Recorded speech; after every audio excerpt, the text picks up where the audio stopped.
hear myself through my headphones. Yes, man. Like, I feel real good about this right now. Pay attention, because you are now listening to Permission to Speak Freely. I used to like Kings of Leon when they was bumping music in the garage.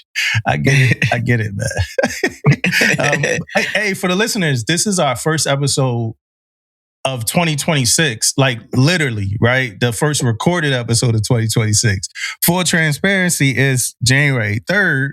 And, you know, some things we may talk about might feel like it's like 2 weeks old to you. Hopefully not. We are joined by Marc here, so we're going to get into some. What's your full name, Marc? Marc Tinaz. And then what's your background? Just a real quick background.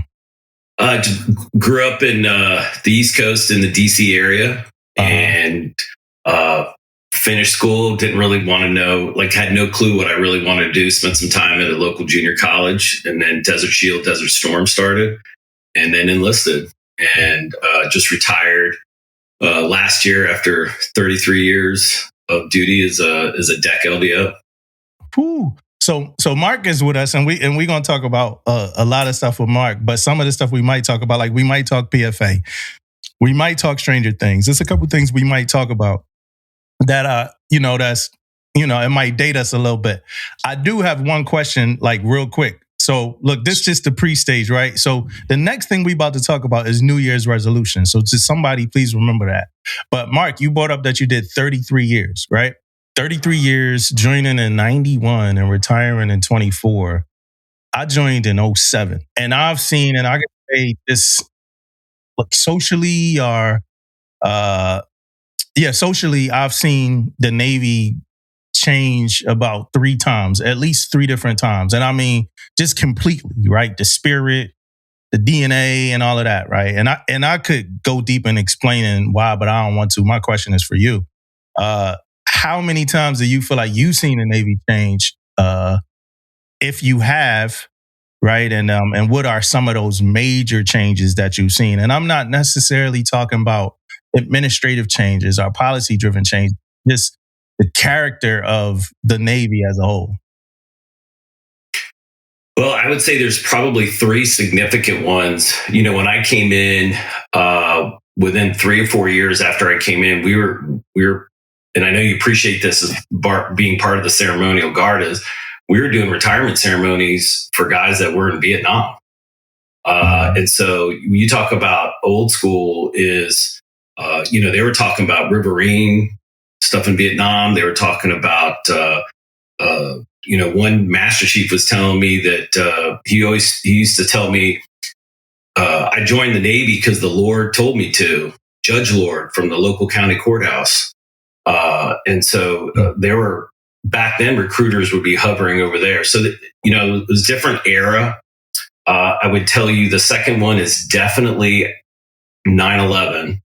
The dynamics of training and operational tempo were completely different. And I would say the third is probably the last, I would say the last 10 years of my service as a senior officer and being engaged with just the change of sailors, change of the Marines that I had to work with. Mm-hmm. And the missions were completely different, very, very different. Yeah. Do you feel like the junior sailor has changed just in itself? I would say they're much smarter than I ever was. They're more engaging. They're very inquisitive. They would like to know what's going on. And I think that was something I learned as a khaki. I was like, shut up and crayon. That's how I got it. Like when, we tell you to jump, you jump. Where now they're asking the questions like, what's the purpose of this? Like why are we doing X? And they definitely want to be in the know. Sometimes they're a little bit too nosy. Especially when it comes to discipline. Hey, I heard Chief got a DUI. What's happening to him? Like, so it's kind of like, okay, but the big one is it's all about people, and we try to help them, and we just continue to mentor and help them out. But the big one with sailors is there was definitely, when I call segregation in the Navy, when I came in, there were 3 categories: blue shirts, CPOs, and then officers. And then you find out quickly that there's two types of people in that. It's like you're either a blue shirt or you're a khaki. Like the rules are very different, very, very different, and including discipline on how you deal with those stuff. And so I learned very quickly that we don't do this anymore. It's so weird. I wish you guys had experienced wash khakis, because the presence of a khaki was very different back then. They walk in the room and you were very uncomfortable. You were very uncomfortable. And you just had that presence of like, stand up, can I help you, Master Chief? What's up or whatever. It's just different. But I know the kids I call them kids sometimes because I've had to write letters to their parents, but they're very smart. They're not stupid. Yeah. When do you think that change came about, man, with the presence of the khaki thing? When do you think that, what time period could you pinpoint starting to see that shift? Specifically behavior or how people, you know what I'm saying? How people if respond to a khaki walking in. Yeah. I think if this is me, please, this is for what it's worth. I think if you expose the mechanics, I think when we left the company commanders to be addressed by position or by rank instead of sir,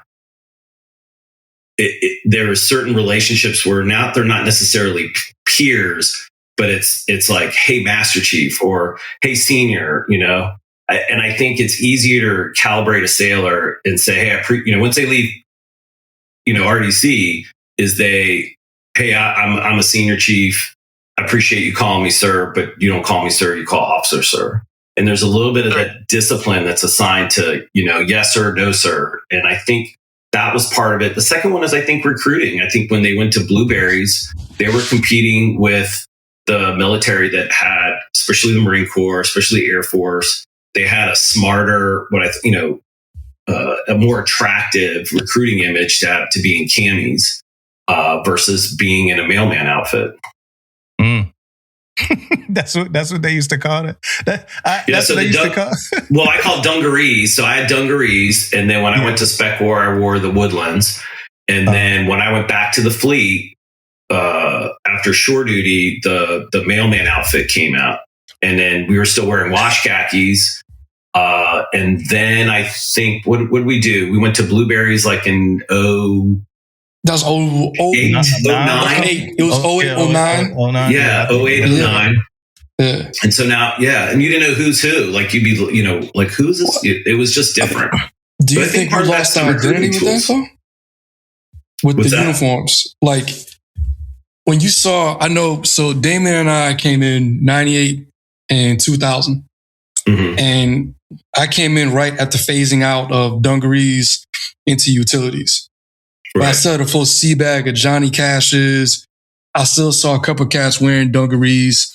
I did get to see a little bit of wash khaki, so I fully understand that. Like one of my friends and mentors, Dean, every season he talks about the power of wash khakis, right? Do you feel that us kind of shifting away from Navy known centered uniforms to, peanut butters or service uniform, it kind of made us kind of like corporate? You're not Navy, you're just a service member, not a Navy service member. I think it's part of it as a recruiting tool to look smarter. I think our brethren in the Marine Corps have some very smart looking ensembles that they can put on. They're very meticulous. They're very professional. And I also think they wear them very well. Some of our brethrens, both from 010 to E1, sometimes look like they ate their relief when they show up.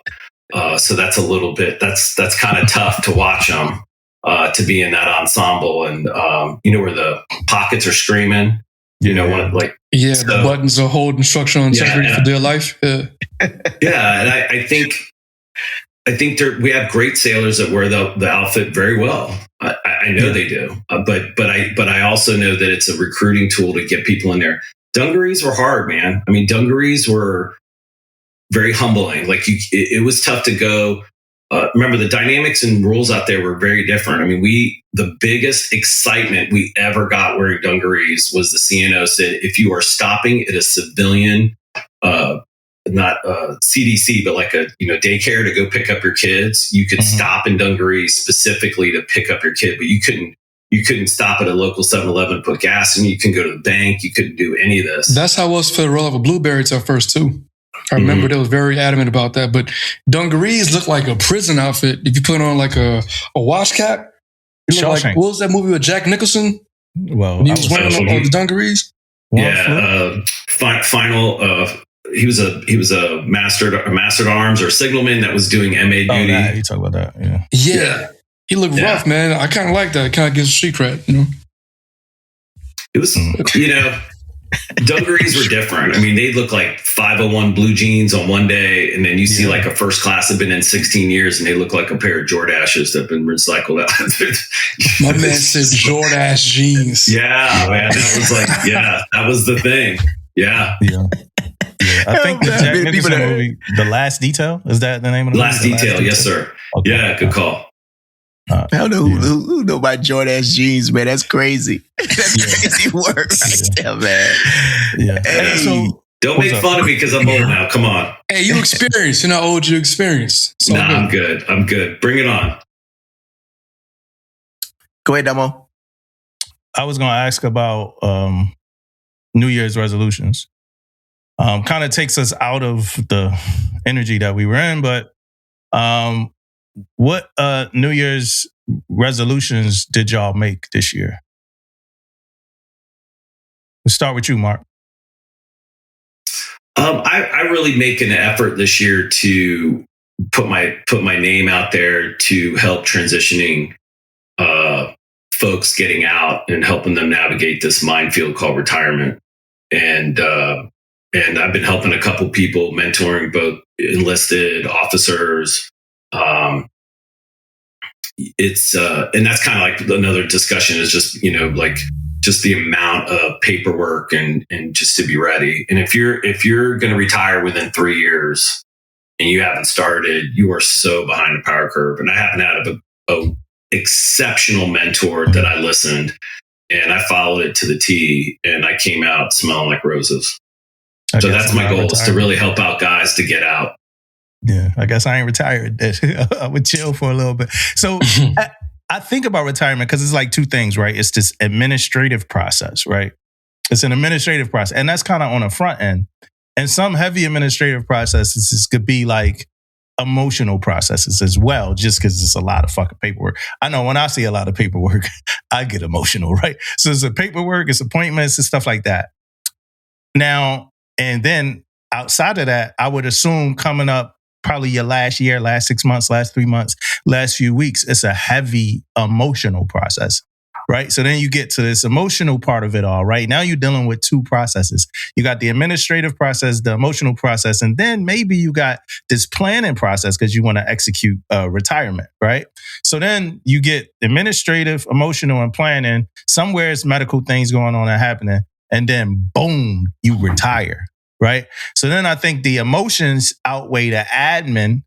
And I'm assuming it's super heavy. Like you going through 33 years of backlog of moments and times and friends and magic that, for somebody that did 33 years in the Navy, like how, am I somewhat hitting with my assumption of that process? Yeah, I think when you guys go through that, I'd love to help you, go down that road of happy destiny. I think there's three components that I learned. Everything comes in threes. It's been really interesting. So the three components were, I went to medical, and the HM3, just tiny little girl. And she looked at me. She's terrified of talking to, an old SALT commander, LDO. And she just looked at me and she just said, we only have you since like 2004. So what happened to the rest of the stuff? So there was nothing on electronics. And, by the grace of God, I had kept my medical record, and they were able to go back. So see what I'm saying? Like even technology was not helping me in my retirement. They're like, oh, it's all online. It's all on, I still had microfiches. When I did my DD-214, the PS3 that was calling me from Norfolk was, what's the Kuwait Liberation Medal? She didn't even have like the Desert Shield, Desert Storm. She didn't understand why there were certain medals that I had. She's like, you getting a medal for Restore Hope. What is that all about? And I was like, oh, that's Somalia, Mogadishu, 94, 95. And so there's like a little bit of that where I start dating myself, and I'm like, she could be my daughter. That's how old I feel. The second part is that you are giving up a certain relationship with people it's just going to be different. You're not going to walk in, and not that people would genuflect when I walked in, but they were, it's just different. Like you're a civilian now. And then there was some emotional stuff. It was tough. I mean, some of my dearest friends were like, I've met through the Navy. I mean, they're my brothers for life. I mean, it's just unbelievable. We still contact each other. We still make fun of each other. One guy came to visit me, and I had my wife dress up as a pregnant nun and greet him at the airport and start pointing at him and stuff. I mean, we just couldn't stop laughing. Like, we just practical jokes all the time. I mean, and we can't stop it. We just absolutely love each other. And it is a brotherhood. And then the last part was the finances, which I really want to help people understand what their roles and expectations, both with their, VA compensation and what their salary is going to be like. So, so it's like you want to educate people because, I had a 06 who lived paycheck to paycheck, lived large, and he had $8,000 in a CD account, and that was it. 28 years in the Navy. That's all he had. Damn. I thought. Yeah, I mean that sounds. It don't sound alien. It don't sound. It don't sound strange. Like I can see that happening. Is it like a who am I aspect of how you feel when you get out too? Like kind of like I was comfortable who I was. Okay. No, I was good. I was good. I was very comfortable. I knew that I did the best I can. I had an opportunity to stay in a little bit longer. And I just kind of weighed everything. If I had stayed in for 06, I would move 3 more times because the placement for LDO 06 is like, you can't huddle. You can't stay in San Diego. You can't stay in Norfolk. And the way that my pipeline is they expected me to go to Gitmo to be the base XO. And then from there, probably go to InServ. And then from InServ, either go to DC or go to Millington. And that would put me at 38 and a half years. Mm-hmm. I'd be leaning on almost close to 60 at that point, and I wasn't ready for that. Yeah. Hey, Mark, real quick. So I'm coming up on one of those 3-4 years, got left or whatever. But I want to throw in, I got something for you. When does it like hit home though? Right? We know the medical stuff is coming. We starting to prepare. We talk to people all the time. We know, okay, medical things like that's coming up. But when does it really like hit home? Like, man, I've been doing this shit my whole life. Right? It's all I know. Right? When did it hit home for you? Like, okay, man, this is it. Like, this is no crap. I'm getting out. What I'm going to do next. When did that first hit you and say, okay, I got to figure out what the hell I'm going to do? Well, I was really blessed financially. I put myself in a winning position where I wasn't feeling the weight or the burden of the need to get a job right away. But I think the part where I hate to say it, so I'm trying to remember. I think I was a first class. I was at then called Special Boat Squadron 2. So it's where in Little Creek where all the Spec War guys is. And there was a senior chief. Man, he was just like 2% body fat. I mean, this guy was a machine. I mean, he was just awesome, And he said, yeah, I'm getting out. It's not fun anymore. And I was like, what do you mean it's not fun? Like, we're driving boats. We're jumping out of airplanes. Like, this is cool as shit. What are you talking about? He's like, nah, it's just not fun anymore. He goes, you'll realize it one day when it stops being fun. And I think when I got to almost my last tour, the administrative stuff was, it's kind of, and I know you guys are all smart. This, the administrative burden and work goes up 400%. Okay. And the sailors and the time off for you to take care of your family is down. And, you kind of you expect to do more with less. And I got to the point where I was doing stuff where I'm like, what? Like, this is, I'd go out for my wedding anniversary and I'd wear that stupid, duty phone like it's a colostomy bag. And if I don't answer it within like 1 or 2 rings, my CEO's calling me like, hey, what are you doing? I'm like, I'm just trying to walk out of the restaurant so I can talk. Yeah. Why are you in? It's just, I was tired of the sit reps. I was tired of the same sit reps, DUI, ARIs, domestic violence. And, it got exhausting. How many of you guys have been in DRB? Those sailors have 51% of the votes to make smart decisions, but the CEO has 51% of the vote to determine what your intentions were with those decisions. And, I saw it all the time. When I was a warden at the Brig, I just saw guys come in and I got, this is unbelievable. Literally, it's unbelievable. If you guys look behind me, I don't know if you can see that with the handcuffs up there, right there. Yeah, I see it. Yeah. And that was from the Brig. That was from my staff. And the quote was, you can't make this shit up. Hey, I'm saying that the name of the episode every other week. You can't. I had a UCMJ bingo. I had a UCMJ bingo in the staff room. We had every article. Yeah. And it came down to when I left, we were missing 2. Just 2. Yeah. We had them all. We had the espionage case. We had the murder. We had the guy that tried to put a bomb in the reduction gear of a destroyer. We had everything. I mean, it was like every day I said, please, Lord, please do not have 60 minutes outside my door. Please, please. Yeah. Did you ever get numb? Like, the crazy became normal. And then once your phone bings and like, hey, like I had one this week. Somebody did something crazy, like some B&E. I'm like, okay. I'm like, all right, well, that tracks. All right, see you tomorrow. Did you ever get numb to it? Or is it like, oh, every time you just like kind of like raking your face? I started dreading 4-day weekends. Seriously. I would just beg the guys, like, man, just make smart decisions. Don't do anything stupid. And, when I was at ACU 5, I had a lot of chiefs that were like craft masters or very specific NECs that were critical to get underway.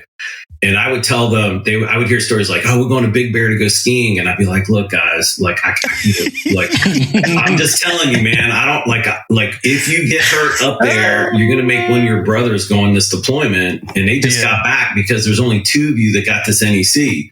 And I had a navigator, man, he was falling and he put his, when you fall snowboarding, he put his hand down to brace his fall, excuse me. And full compound fracture, bone coming out. And, he just looked at me and he's like, sorry, sir. I'm like, all right. Yeah. Did you see, speaking of like things happening, like at ski resorts, did y'all see the fire at the Swiss Alps? Like it was somebody was so sad. Yeah. They put the sparkler in the champagne glass, right? Yep. Sparkler. 40 people died. Yeah, they did. Yeah, I mean, 40 sometimes people died in that fire. Yeah, maybe sometimes the 5100 applies to civilians. Don't be stupid, man. Yeah. Yeah, I call that the DBS method. Don't be stupid method. Yeah. Sometimes maybe sit your ass at home, man. Yeah. Somebody was like too high up, man, and they had. So I'm assuming that if this was the Navy, we would question sparklers just as a whole, right? We would look into sparklers. It'd be a whole, let's figure this out. I don't know what the bar industry going to do, but it literally was a sparkler was too high up, got into something. It hit the soundproofing foam. Mm-hmm. They put that foam up on the ceiling to kind of absorb the band or the DJ. Yeah. And so that foam caught on fire. That's what it was. That's crazy. And there's so much alcohol there that, I mean, what do you expect? You know what I mean? And a lot of people just from what it looked like, and I don't have a full, but it just seemed like a lot of people couldn't get out. I'm assuming the front door, like the actual exits were obstructed and people were like trying to get out of windows and stuff like that. Some guy had shared that he was stepping over dead bodies to get out. Yeah, man. And you know, the time that we in now, people was taking video, like phone video, while it was igniting, you know, so you still had video from inside. This recently, for the listeners now, it's probably like 2 weeks old by the time you hear this, but this recently happened, man. It's crazy. But like, you never know, right? Nobody plans to go to the Swiss Alps and not make it back, and you know, and that manner, you know, that's how you go out. You never know. But what I was responding to when Aaron asked if you got numb, I don't emotionally attach myself to a lot of this stuff, right? So if something surprises me, it's funny. I think I might even called you recently, Aaron, about something, but I don't get emotionally attached to the news stories no more. Like my job is support, right? Like, how do I support? Like, I come from the left flank. I come from what do I do to support and get this seller whatever it is that they need so we can move forward? I don't do too much scratching my head no more. I kind of pre-planned that going to the command I'm at because I heard that, you know, things happen. We got young sellers fresh out of boot camp between 18 and 22. And I heard before coming, we had a rep that like, hey, things are going to happen, stuff like that. By the, you know, grace of God and the grace of the sellers, we've been doing pretty well. You know what I mean? So I'm not really, you know, it's not crazy. I haven't dreaded a long weekend yet. No crazy stories coming out of long weekends. A lot of people going through things, stress, you know, things like that. But I ain't scratched my head in a while. Do y'all scratch y'all heads? Damon and no, not really, man. I'm with you, Damo. I don't let it get to me too much. Either I just take care of what I can take care of, right? Whatever I know, I try to figure things out, and keep it moving, man. I have like at the end of the day, man, we got too much responsibility to be like, you know, crashing out, thinking about crashing out and doing all this stuff, man, and being you know. In command CMC. I mean, you the CMC, man. You can't be crashing out on everything, man. Right? Because people want to come talk to you too, though, right? You crashing out on everything. What sailor gonna come and want to chat with you and want to talk to you if everything is like crashing out? So it's just one of those things, man. You can't control what you can't control. Yeah.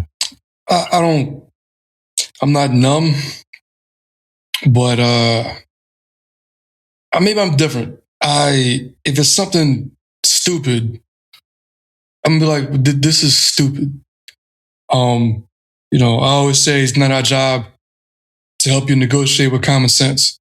If you sign a page 13 and we talk to you and you say the creed and all these things, and then you still, I'm gonna say we still go out there and do some dumb shit without reason or some crazy, I'm gonna respond. I'm gonna say, you okay? I like, what the fuck is this?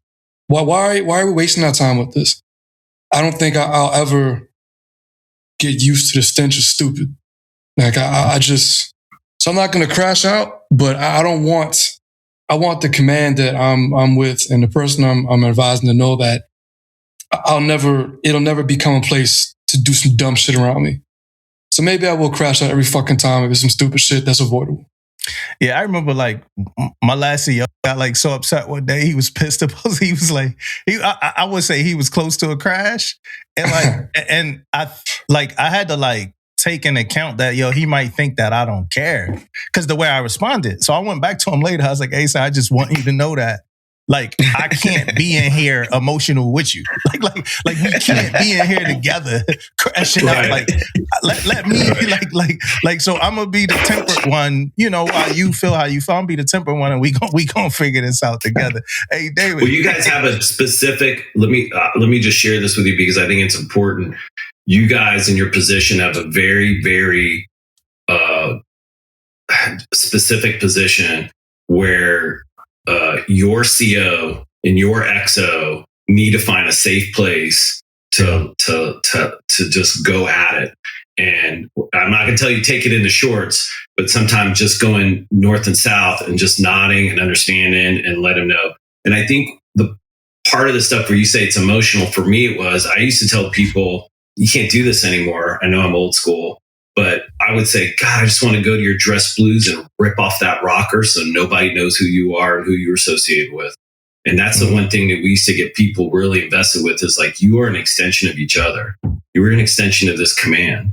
And if people cannot buy into that, just the unit's going to struggle because everyone, I had a CO all the time tell me there's only one guy in this unit that's allowed to have a personality, and it's me.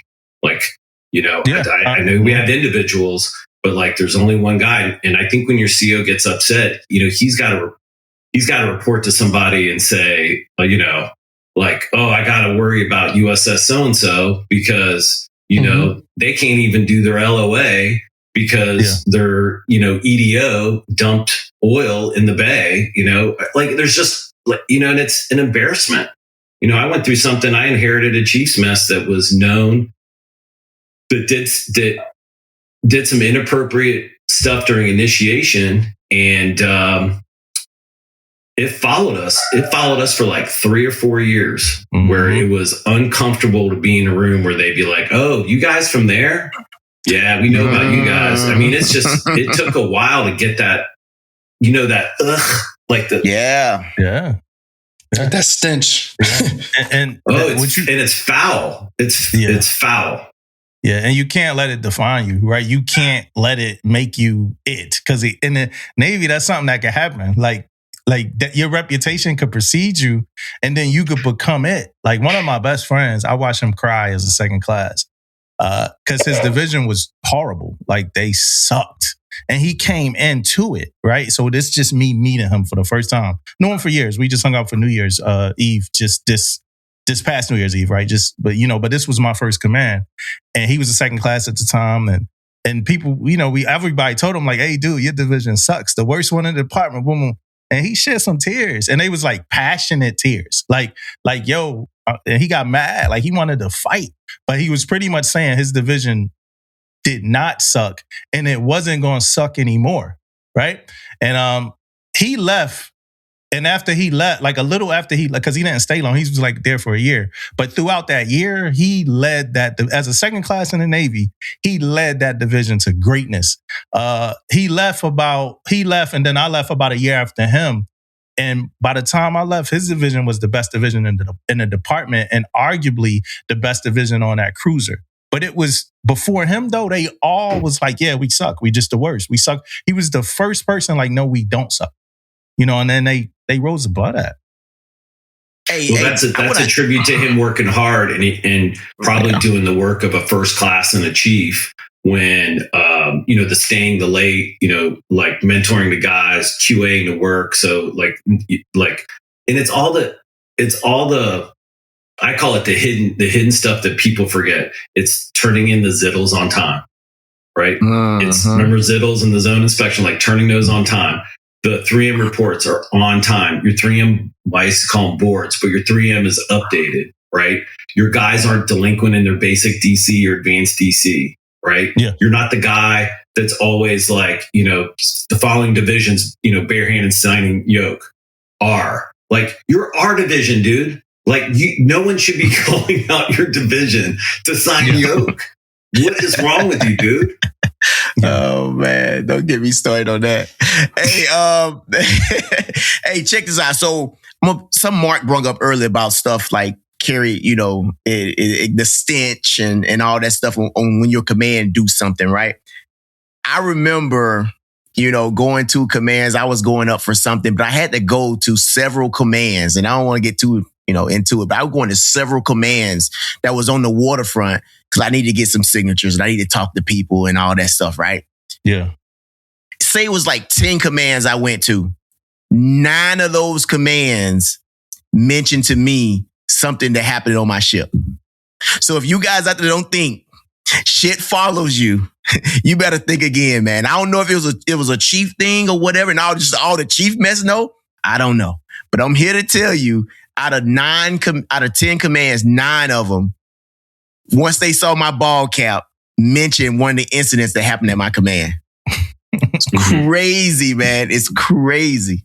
Yeah. Hey, Damo. Yeah, I think the big one is I don't know if you guys do it for your safety brief, and I think it's on YouTube. I think Peleliu losing its anchor. I think it's on YouTube. Yeah, and it's. I think they use it like for the. I know I still use it in deck department, but they took more turns off that break, and that chain just ran wild and was gone. And I had talked to a first class. He was now a senior chief, but he was a first class when that happened. And everywhere, I think Tarawa, I think it was, maybe it was Tarawa, but everywhere they went, they were like, "Hey man, you got an anchor?" You know, like he's like, "Hey man," and chiefs would be like, "Hey man, you want to borrow this one? Because I know you ain't got one on your ship right now." I mean, it was constant. It was constant. You know what? And that, that was.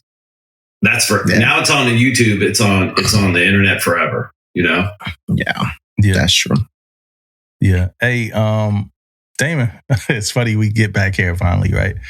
What's your New Year's resolution, man? Oh yeah, I know, right? Hey, mine is simple this year, man. I'm keeping it simple, man. I am trying to just be consistent in everything I do.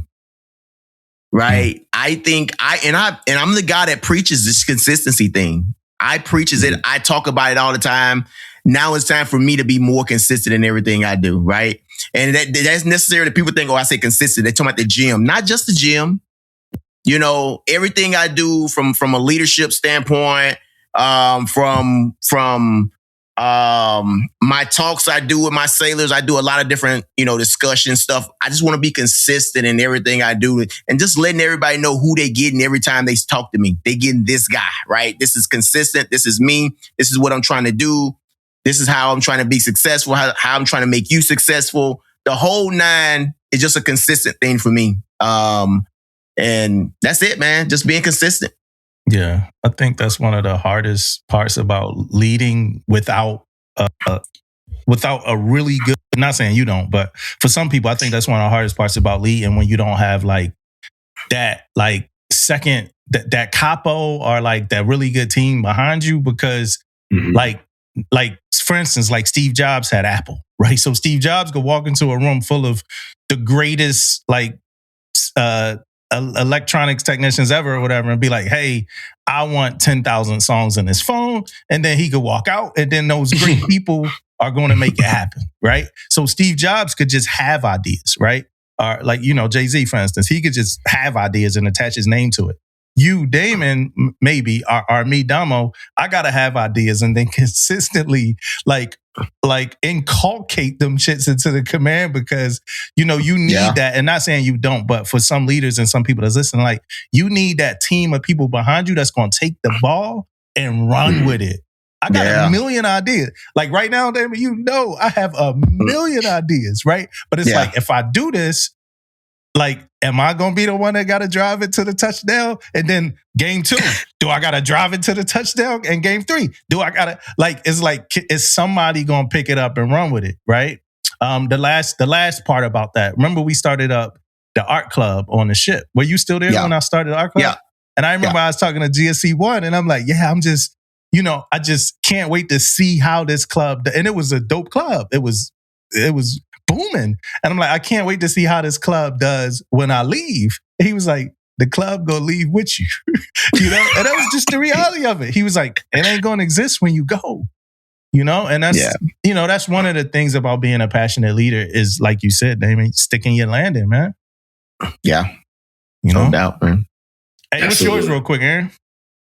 To move slow. Sometimes, you're always rushing. There's always a deadline and you got to rush towards this. I'm like, just move slow. They say slow is smooth or smooth is fast or whatever it is. That's my thing. I jacked that quote up, but whatever. Whatever it is. Smooth is sexy. You know what the fuck I'm trying to say, man. But smooth is sexy. Yeah. I'm not rushing shit. Every emergency, not emergency, man. I'm not rushing. I'm trusting my first instinct. I'll wake up early. I'll plan. And I'll be methodical and I'll move slow so I can move further. That's my thing. slow my ass down, and trust the process and just go forward. Hey, Aaron, I'm going to tell you how hard that is, though. Because everybody wants their emergency to be yours. Right? Oh, like I got secret weapon for that, though. Yeah. I got secret weapon this year. What's the weapon, bro? I don't give a fuck. I can tell Aaron when he retires, he'll do well working at a hospice. That'll be good. I'm not the one you think I am, brother. I will take 20 years of the military and beat your ass. You understand? I'm not, be clear, man. I'm not bargaining, but I'm not no curmudgeon, man. No, I'm just teasing. Yeah, I love it. Listen, keep it, man. But all right, let me ask you this, right? All of us, we seen, right? Do you ever get to a point sometimes in your career in this joint where it's like, hold up, man. I've been in, 20 years. Like, I've been in 20. And then I'm like, once you north of 35, you're like, hold up, man. Like, I'm not right. No, I'm not. I'm not doing that. No. The line's here. Like, I'm not doing this. We do it this way. But get someone else to do it. Like, the willingness to compromise on certain things is kind of short. Yeah. And that's where I'm at. I'm a team player, but I'm not indulging the dumb shit. I'm just not doing it. I will disagree with you, Aaron. I think that you are. I think the difference, the way what I see in you and you guys are positioned, I think if you open up your charge book, I hope so. All the time. The number one thing is going to be take care of your people. And then you're going to have some senior guys and they're going to write, learn to pick your battles. Mm-hmm. Yeah, that's. And I think when you know what I'm saying. And I think when you're a boot chief, and that's what they used to tell me. I mean, I was a 2-mark, 9-year chief, and they say that there's a reason why we don't pay you for the first years because you're on probation. I mean, that's kind of like the attitude they gave me. And I remember you have all this energy. We had all the you want to change the world. You want to strive to be MITPON. You want to do all this other stuff. And I had this is another one, EW Master Chief. In fact, he was the first Black EW to go through A school. And he would say, you're going to learn to pick your battles, whether in your marriage or in your work, you're going to learn to pick your battles. And I think that's where you're at. And I'm not profiling you as like you're wrong, but I just think that you have the patience. Yeah, you hit it out the other park. And when our conversation with Beldo for Fleet Beldo, she echoed that. And then when Damo and I had lunch with a brother of ours, fellow CMC, they were kind of doing the conversation, comparing mentioned to me. It's like, I'm picking and choosing the battles. All right, I'm going to put my emotional capital to this. I don't have control over this, therefore I'm not going to invest in that. Or this might be better carried by someone else who has better ground level truth. Then if it gets to me, then all right, I know that every other channel of leadership and resource has been exhausted. Now it's my problem or my issue to take care of. Yeah, I think I wouldn't say senior leadership turns the other way, but you learn to kind of pick your battles. And so I remember, we had a CMC, we're doing chalk and chain. And he said, 2 you guys have your shirts untucked. And I just kind of looked at him and I was like, but I said, just look at look what they're doing. We'll come back. Now, the victory in that, because we're all invested in leadership, when they got back, my first class went up to them and said, without even overhearing what the Master Chief said, went up to him and said, hey, tuck in your shirts. Yeah. Those are the victories. Those are the small victories that everyone's buying into.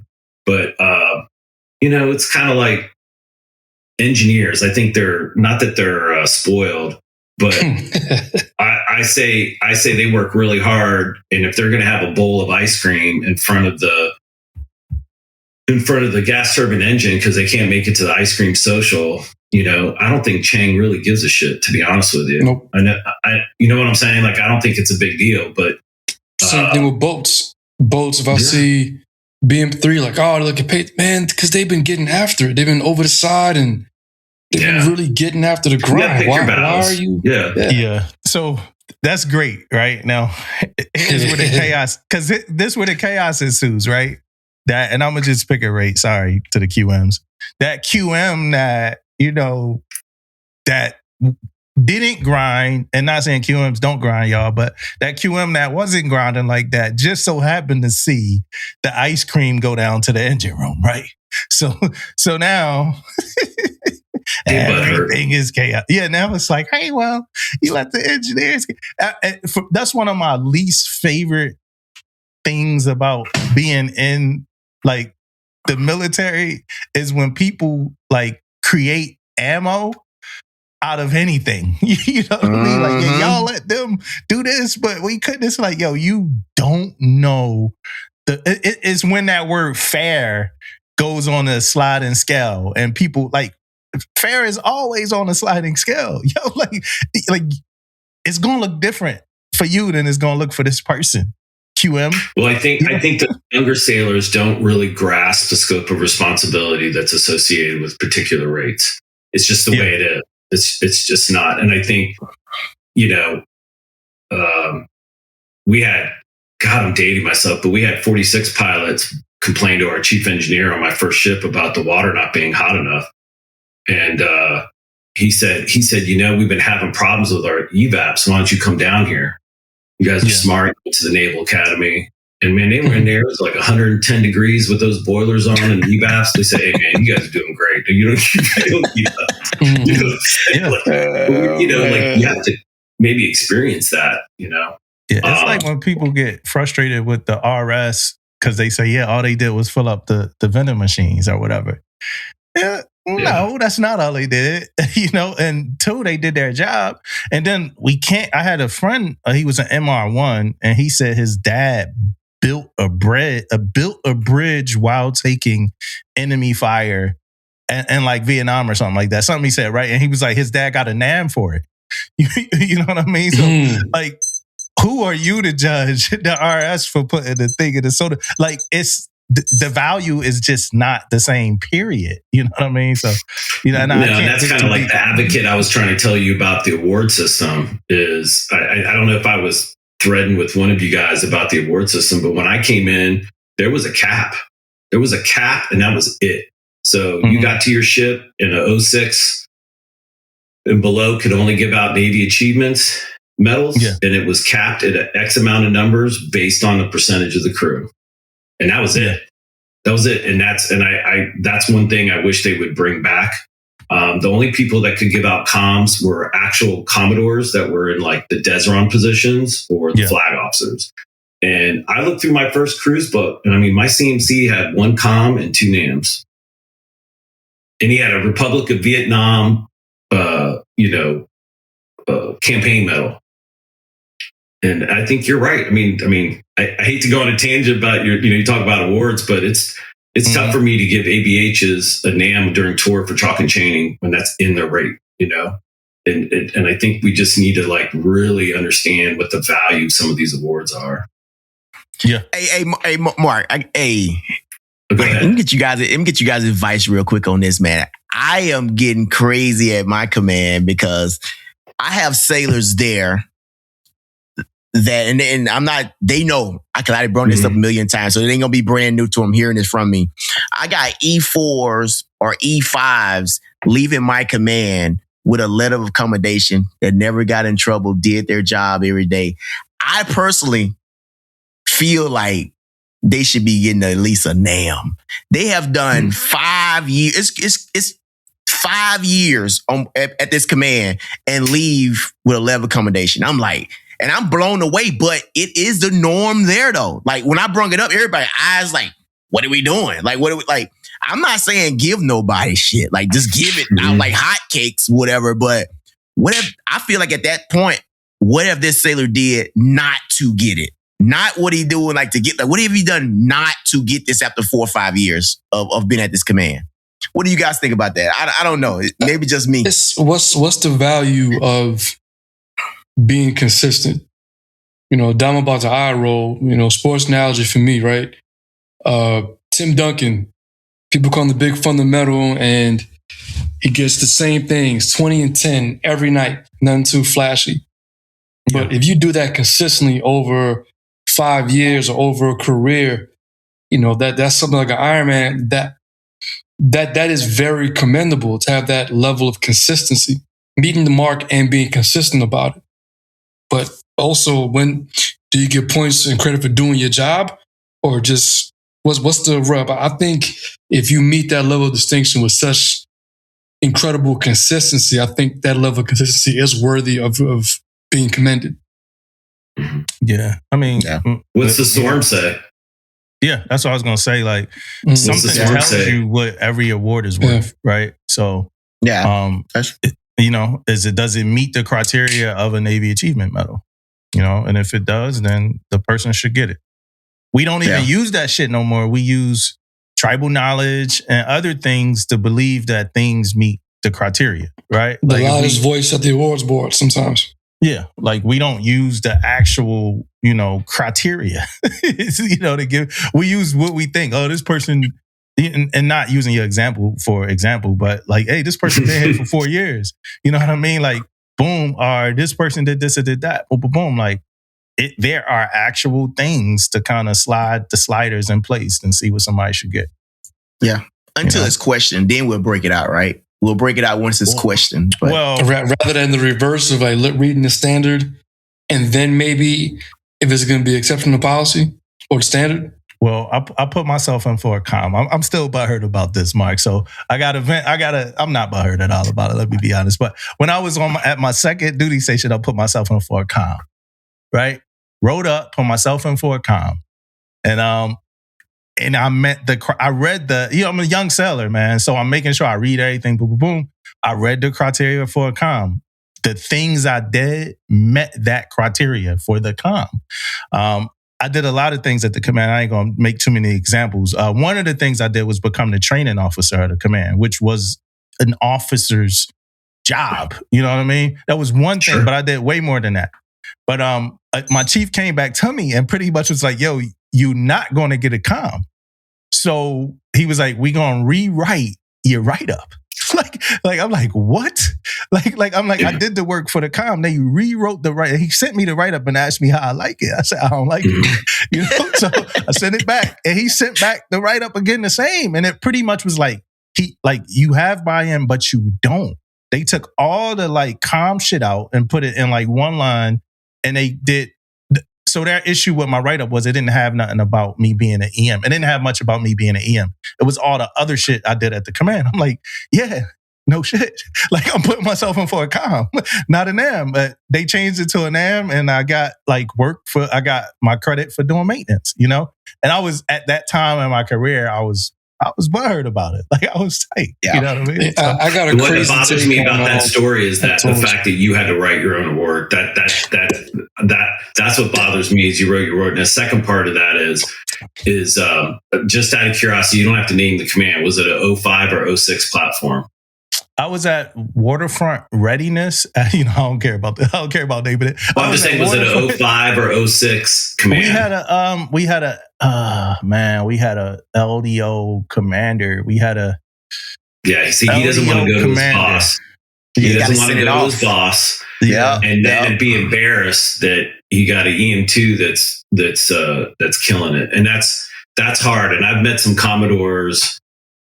And I won't mention names, but they've handed blank comms with their signature on it, and they personally hand it to the CO and say, these are to the 05 commands, and they say, here are your 5 bullets, silver bullets. Here are your 5 silver bullets that you never have to call me to justify why you need an award, right? Mm-hmm. And he goes, so now the role and responsibilities for that. We had on my cruiser, and I'll say the name Normandy because she just retired. Our sailor of the year that got a comm was a PC1, postal clerk, right? And she got it because she was the command 3MC. That was her collateral duty because no chief would own it to do it. Yeah. And when they got sailor of the year, who are the 2 departments that complained that she got sailor of the year? Engineering, because the GSM one or the GSE was The reason God took Sunday off was because this guy was the EDO for the day, and then you got the Aegis guy who says that, like we couldn't, spy was down and he stayed up all night to fix it when the Taliban was climbing up. It was like all this crazy shit. And then finally the CMC was like, when I asked one of you guys to be 3MC during this vacant building, none of you guys said no. Yeah. And so he flexed as the Master Chief and said, that's our Sailor of the Year. 3M sucks. And she did it. She freaking did it. She helped us pass our 3M assessment, And so she rated the comm. She rated all that. And, she had a great career. I think she retired as a senior chief. I think she retired as a postal clerk. I don't even, can't remember what year the rate went away. Yeah. Got merged to, I forgot what it merged PCs to. LS. Yeah. But LS. Yeah. I believe you. And here's the other catch. All that shit you wrote as the training officer, your ops took that. He took your write up and he used it in his, because that's his domain. So thank you for giving him a comp. But Mark, you said something that you hit it. It was my mind, my face said it. I don't like writing my own end of tour. I don't feel anybody should write an end of tour. I hate it. I despise it. My last command, the XO's like, hey, you're in the tour. What's up? I'm like, if I want an award, someone's going to write it for me. I'm not doing it. Mm-hmm. And then Commander Major, he's retired, right? He wrote everything up for an MSM. I was like, this is crazy. He's like, nah, you did this. I'm writing this up for you. We saw you do your thing. I was like, okay, if you feel that and it went up, then I feel worthy of it. But I don't feel anybody should be writing the end of tour. It should be leadership or someone recognizing, like in Damo's case, excelling to that point to where you need to recognize the people, because that affects morale. That affects everything. So yeah, I don't like the fact that ATG came on board and they're asking for EM2 is a clue. EM1 at the time, but yeah. Excuse me, EM1 is a clue that you're an extension of the triad at that point, because your collateral duty is significant enough for you to go into the CO or XO's office and say, hey, we're delinquent in this, or we're, Yeah, and it was the same deal. Like nobody rogered up, and and I ain't do it for too long, probably like 3 months, but it was the same deal. Nobody rogered up to do it or nothing like that. But then there was other things we did. Like we did a lot. The command didn't have a seller recognition program. Me and my boy, who I was just talking about, we started up a recognition program and I mean like a seller of the month program. Like we started up a seller recognition program. We started up another 0.08 is too late, like a safe route program. We started up the recreation committee. Like we started it. It didn't exist before, we came. Like we did a lot there. You know what I mean? I don't even like talking about that. And I was just stationed in Annapolis. That was my last command. So being able to see that command and some of those things that we started and seeing it still kind of going and thriving was a cool thing, And I mean, we went and got the cell phone for the Safe Ride program, like the one we created. We went and got the cell phones, a duty bag, wrote the instruction. This before ChatGPT, so we sitting down writing out instructions. We did a lot at that place, Hey, Mark, let's talk about you a little bit, man. Okay. The old man. Early career, right? Early career. Was it just that period of time that motivated you to join? Was it just that wartime that motivated you to join, or what? I think it was a combination of stuff. We really, we as the United States, I think we're going into to Kuwait with a lot of patriotism. There was just a lot of that. I think if you see the Super Bowl, whatever it was, 25 with the Buffalo Bill, Whitney Houston. I mean, it was like people were balling. I think, Vietnam vets were seeing like we were rallying as a country versus just the amount of energy with Vietnam and how the country was divided and, everyone's a free spirit. But the other part was to be frank, I just kind of wanted to go see the world. And I told my recruiter, I was like, I don't mind going to a ship. I just want to go to the West Coast so I can get to Australia. I wanted to see Japan. I wanted to see all the really, the stuff on this end. And I got my wish, and man, I was underway. Yeah, broke as shit. Buying drinks on Friday and bumming cigarettes Saturday morning. Getting paid on the mess decks. What was what was DC? What was the DC you were like? Because you grew up in the DC area, right? Yeah. So what was the DC? So I live in the DC area now. I lived in Arlington. So you lived in Arlington. Aaron, do you consider yourself as living in the DC area? No, I can't claim it. I'm Montgomery County, Maryland, so 45 minutes. It's the Beltway. It's the Beltway. It's all about the Beltway. If you can get there in 45 minutes, you're part of the Beltway. Don't let Aaron fool you. He's part of the mix. Okay. So, and what was it? What was the DC area that you were leaving?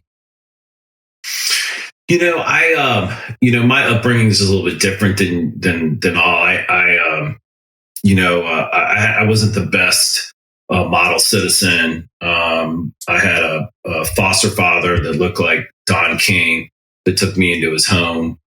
He pinned anchors on me. I was really lucky to have some adult supervision in my life to help guide me. And I got to the point where I just did, I didn't know what I wanted to do. I know I didn't want to waste money and go to college and not know what I was doing. I got my little junior college degree. I got some stuff done. And then I think with Desert Shield, I was motivated. The GI Bill was very different back then. It was like, you put $100 in, you get your 18,000. And if you do something else, you get the Navy College Fund. And so I had this money that I thought maybe I'd get out after a couple of years. It was nothing like the 9/11 GI Bill. It was raw. And so I knew there was benefits out there. But I wanted to explore, man. I was curious about the United States. I was curious about, traveling. And you meet great people. There's just guys you can't, I still think about the people I met and the characters that I experienced that were absolutely borderline crazy, but they were the funniest human beings I'd ever met in my entire life. Yeah. Yeah. And then just so coming in, you came in enlisted. Did you know what you wanted to do when you came in? No, my recruiter, any of you guys do recruiter tours? No.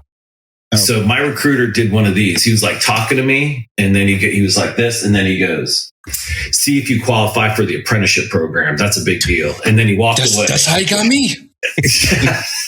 So I was like, oh, this is cool. You get a little bit of everything, but man, I was chipping paint by week one. It was done. It was cool. They put me in stream. I worked with machinist mates, electricians, bosun mates, because they put me in stream. So we did all. I was on a food supply ship. I was on an unrep ship, and so you had deck division, you had first division, second division, and then stream. And stream did all the M frames, PMS on all the unrep gear, and then we worked on the boats. So we had an EM, machinist mates, and bosun mates. And I'm going to tell you this. You're going to laugh when I say this. You know why they put me in stream? Take a wild guess.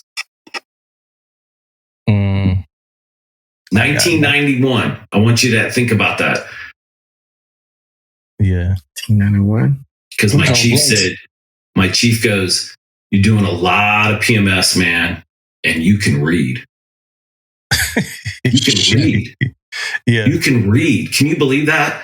And I didn't, I was like, this is weird. And about 6 months later, I had an E5 say, "Hey, Tinaz, you read real good, right?" And I was like, "Yeah." And he said, "Can you help me write a letter to my folks?" And I was like, "Okay." And he put, I remember birthing. I don't even know if they have anymore, but you have the table with the like checkerboard. Yeah. Like it's all like, nobody plays checkers or backgammon on it, but it's just there. Yeah. And he propped his feet up like I was a secretary. And he goes, "Mom and Pa, we're fixing to go on deployment." And I'm like on a yellow pad and I'm like writing all this stuff down. And then I was like, "Here you go." And he's like, "All right." And he pulled out something out of his coffin rack and he said, "Can you write it to this address? That's my aunt. She'll read it to my parents.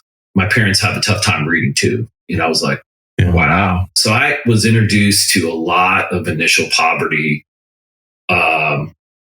in my first tour on that ship. Like I was like, holy crap. And the other one I was introduced were gangs, because there was programs back then in the Oakland area where local guys were recruited from their gangs to join the Navy that had clean records, and they could pick their duty station as part of their negotiation, and they would sign up and go to Oakland, and we had gangs on our ship. We had gangs all on the base. It was a huge NCIS, investigation. Guys smuggling drugs through unreps, guns, weapons. It was crazy, dude. It was crazy. Yeah. Yeah, I had to look that shit up, man. It said USS Mars AFS-1. I was like, what is that? What is that? But yeah, that's what, like an Orla though, right? That's what's kind of like an Orla. It was a food supply ship. It was mostly, we had one station that could give out fuel, but we never did because we could never get to the PSI that they really needed. But we were humping and dumping, man. I mean, it was crazy. It was crazy. But Mark, you learn your rate though. You learn your rate. Yeah. Mark, I was going to ask you, from Damo's original question way at the beginning, talking about the different shifts of culture that you've seen in the Navy and the military. I read a book called Thank You for Your Service, and it talked about how people didn't really look at the military as a viable option. Mm-hmm. It was either you had no other choices, trying to get away from the situation, or is either that or you going to be incarcerated. And then 9/11 happened, the patriotism kicks up, and then it's like, oh yeah. And then at a low, then 9/11 happens and it goes again. What I'm getting at is some of the people, I don't think we have that in the Navy right now or in recent memory where you have people that it's either you take the oath or you taking, you taking the prison bid or incarceration. Not yet. Right? It's coming back. Do you think we kind of lose something if we don't have people like that who really want to come in? And do you think we're better for, or we're worse not having people who are in the Navy because of that reason? Yeah, that's a tough question. I would tell you that there are particular people that I believe that before they have a spiritual awakening, they have a rude awakening. And sometimes you kind of need that. I think when you guys are Master Chiefs and you go to NJP and this guy's like a repeat minor offender, it's like it's just constant little stuff. I think when you finally have that, I don't give a, what attitude, and the CO just goes, yeah, next time you're not even just going to see me. Like we're going to admin step you. We're going to give you a bus ticket to Paducah, Kentucky. And, you can explain to your parents why you couldn't,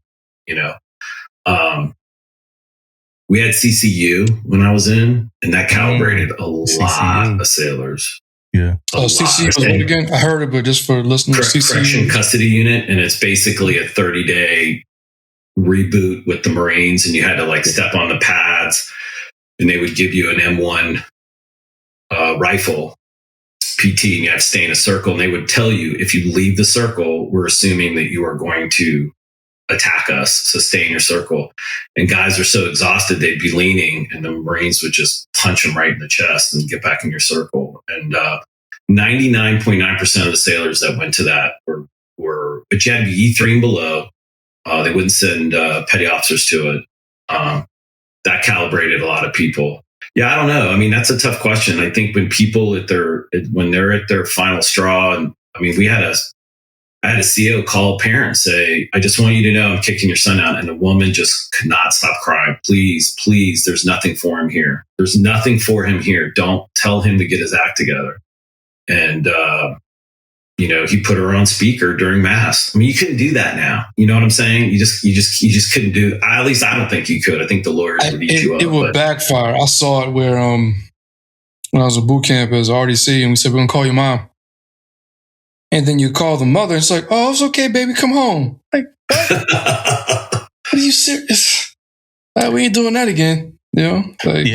Well, I don't know. You guys are at the deck plate level better than I am, and I know the ones that came from poverty were the most grateful. That were legitimately the most grateful. Can you? I mean, I had a kid in my boot camp. He's like, "Hey, man, did you get a toothbrush?" I was like, "Yeah, I got a toothbrush."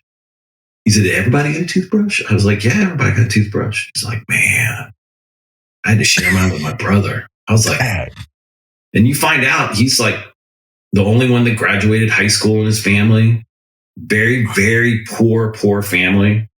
Yeah. First, when the RDC goes, any of you sons of bitches got questions, and he's the one who goes, like, how do we get our paycheck to our family? Yeah. That's the first question he asked. How do we get our paycheck to our family? Yeah. I mean, and that's that. Yeah. And I'm familiar with that. Like, super. You know what I mean? My one of my sellers was bringing it up. Like, yeah, I got to send my money to. You get sellers like don't want to get in trouble because they like, if I get in trouble, I'm not gonna be able to send money to the family. But I'm not gonna answer your question, Aaron. But I will say this: my boy that I said turned the division around. Like, he ain't just do it verbally. Like, it got physical a couple times. Like, I remember one time he went into the birth and it was lunch, and like one of their pieces of equipment was down. Like, it was like the AC, something in the back, like it was the HVAC or something like that. And it's lunchtime, and he asked, he's like, hey, we need to go. It's leaking. We need to go. And the guy, third class, whoever it was, and big dude too. He's like, it's lunch.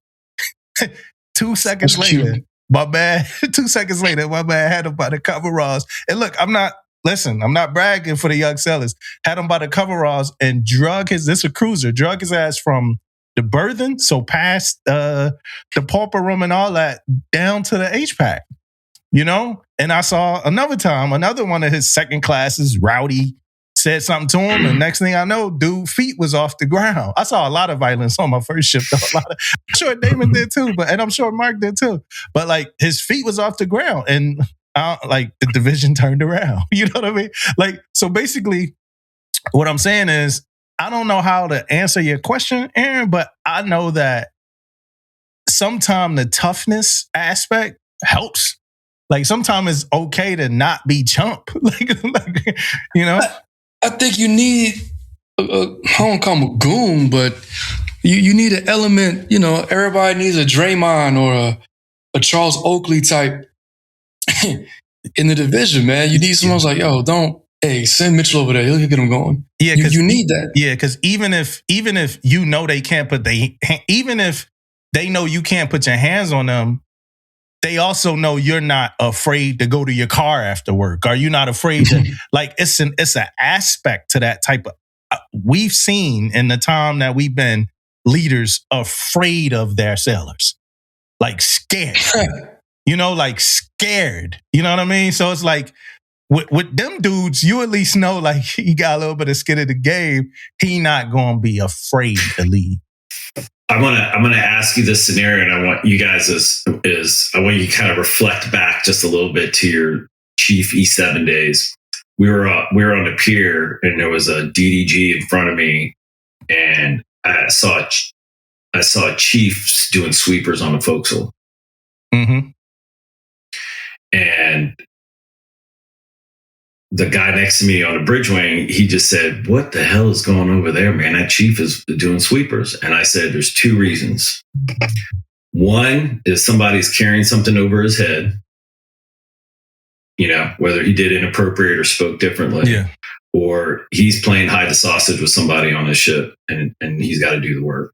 And I would always tell guys when they would make chief, I would say, I don't want to ever find you carrying the trash, doing sweepers. You need to be there. You need to be in presence. You need to be on the deck plates. You need to be washing them.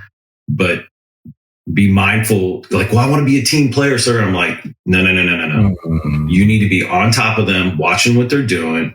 But don't let anyone have some instinct that you're doing something because somebody's got something over your head.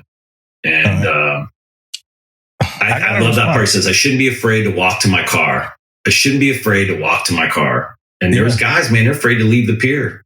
They don't go to Christmas parties because they don't want their wives to know what kind of, what they do. Yeah. Now, on the DDG thing, right, I got a bit of a response. I'm hoping everybody else do. I know I do, though.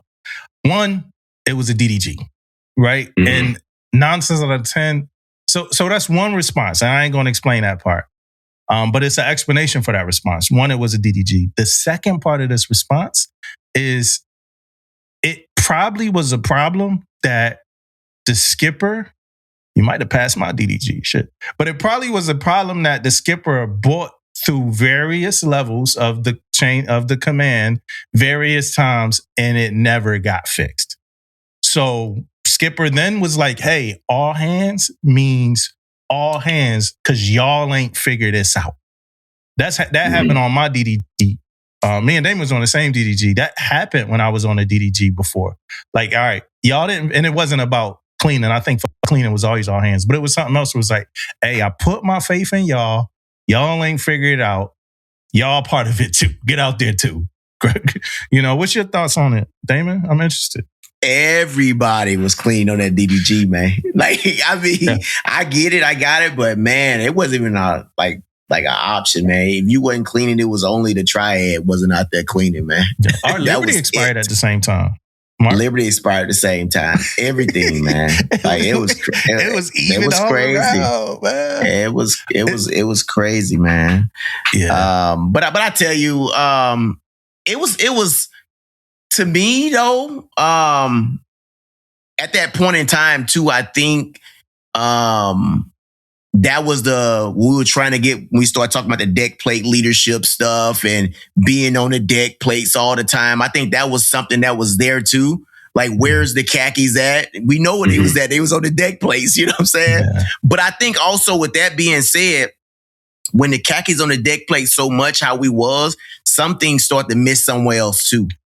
And that's where I think the point has to be made there too, though, right? Yeah, it's okay to be that deck plate leader there, but that deck plate leadership don't also mean just on the deck plates all the time, right? Yeah, it doesn't mean on the 1st and the 15th either. Yeah, and you lose the mystique. You lose the leadership mystique a little bit when you out there doing every single thing with. Mark, I told this story a couple times on a pod. One of those cleaning stations we did, a senior chief told a second class he saw her out on the quarterdeck. She wasn't doing sweepers. He's like, yo, where you need to be doing sweepers. She told him, she said, I don't see you with a broom. Nice. Senior Lovely. chief to a second class. You know what I mean?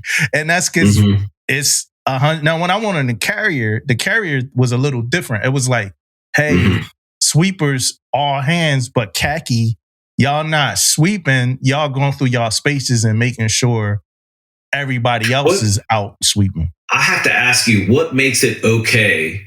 What made it okay for that sailor to address that senior chief like that?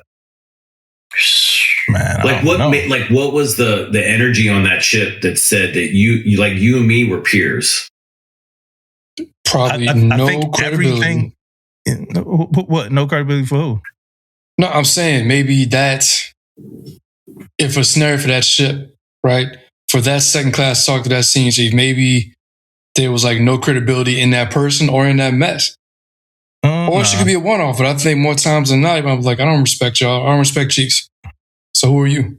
Nah, the senior chief was strong. The senior chief that I'm talking about was strong. I put it. I'm not questioning him. Yeah, I'm asking you what makes that behavior.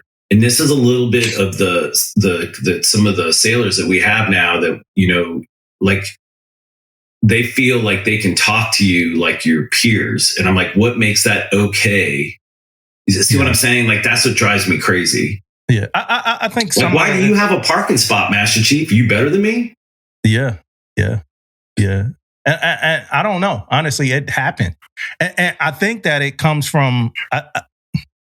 It happened, right? I think it's a couple things that happened with it, though. I think some of it comes from before the Navy, right? Some of it just comes from like how we are brought up now, right? Some before the Navy type things. I even look at how me and my wife raised my daughter. Me and my wife raised my daughter completely different, right? To the point, like my daughter, she don't really listen to my wife, right? Like my wife would say, stop doing something to my daughter. Like my daughter's 2. She'll like run like with the thing, like showing her, and then all I gotta do is say like, hey, stop. I could say it with a smooth tone. I could say it aggressively. I could say it however I say it, she's gonna chill. right? And that's 85%. She's still 2, right? So she still do 2-year-old stuff. So I think some of that is just how people are coming in and the expectations coming in. Then I think some of it is what they see coming in. And I think what they see coming in is, and I don't know what made this happen, and I hope Aaron or Damon got more info, or maybe they disagree, but I think sometimes what happened is people don't separate the lines, and the way for me those lines separate is based off of performance and being the example, right? So I created this conversation on the internet about how a first class should be like acting as a first class should be doing the best that they can do. They got this whole thing like work your chief out the job or whatever. But I got this whole kind of rebuttal to that. Like, if I'm a chief, you're not working me out my job. You're going to understand that it's a difference between the jobs that we do, right? And some of that stuff is unspoken. But what I think happens is some of these people just lagging. It's people out there that's just lagging, that loses. So if you lagging and you a chief or you a senior chief and your division sees you 75% of the time, and this is the representation that they have, then when they get away from you and they see the other person or whatever that's a heavy hitter or whoever like that, they then grouped everybody up together. And sometimes it don't work like that on small ships. Sometimes you know who's who. But they didn't group everybody up together and think that they could do that with that person. And you can't do that with everybody. So that's my thought. And I'm interested in Aaron or Damon's thoughts too on how it happens. I want to go back to just to answer that, but I want to go back to the statement or the question about you see a chief doing sweepers and what would lead to a chief doing sweepers. Me as a chief, I've done sweepers, but it wasn't a commonplace thing. And it was more of me just showing and doing that I am not above doing anything. But that does not mean I'm going to be doing this, because if I'm doing something, there's levels. If I'm doing this, right, that means I'm not taking care of the admin that Mark was talking about. That means I'm not having those conversations that only we could give as senior enlisted to an officer that they need to hear. But I think it becomes commonplace where I just want to show so bad that I'm a team player and that I'm not above something. It takes away the mystique. It takes away the necessary distance in the chain of command, in the rank structure. But I think maybe if you have someone who's like too zealous to show that they're about it, that takes away from it. And I think when you see that all the time, you're like, oh, you're just the same as me. I'm not the same as you. I was the same as you, but I am not of this pay grade. I've advanced based off of expertise and experience. We're not the same. We're not. That's why that's part of the last 5 or 6 years I was struggling with was constant keeping particular sailors in check because they wanted to be peers. They wanted to be peers. And I'm like, I get it, man. I love the Chicago Bears. You love the Chicago Bears. We can have a conversation, but I'm not going to your child's baptism. I'm not going to your wife's pampered chef party. We're not going to drink beer and do Monday Night Football together. Like, why do you? I remember I had a master chief. He ended up being a CMC, and a guy came up to him and said, "What's up, big man?" And he pulled him in. He pulled him into a fan room, and he didn't get physical, but he's like, "What? Why can't? What is your problem? Yeah. What is your problem? Why do you think it's okay to call me big man? Do I look like your big man? Are you saying I'm fat? What is it?" He goes, no, you're just a master chief. Then call me master chief. What is so hard about that? Yeah, that's another part. These kids be calling department heads, hey, suppo, hey, ops, hey, Nev. I mean, dude, are you serious? Well, a part of what you said, a part of what you said, a part of what you said the Master Chief said, it should get done a little bit more probably too. Like, people need to cut it at the root, like the moment it happened. Like, hey, man, look, like, but some people, they thinking about setting and all that, we'll go to a different site and take the person to it. It happened at my command recently. Somebody said the N-word in a group of guys, and I was walking upstairs, and I put something in I came right back downstairs, and I'm like, hey, look, no, can't do that, can't say that, boom, right?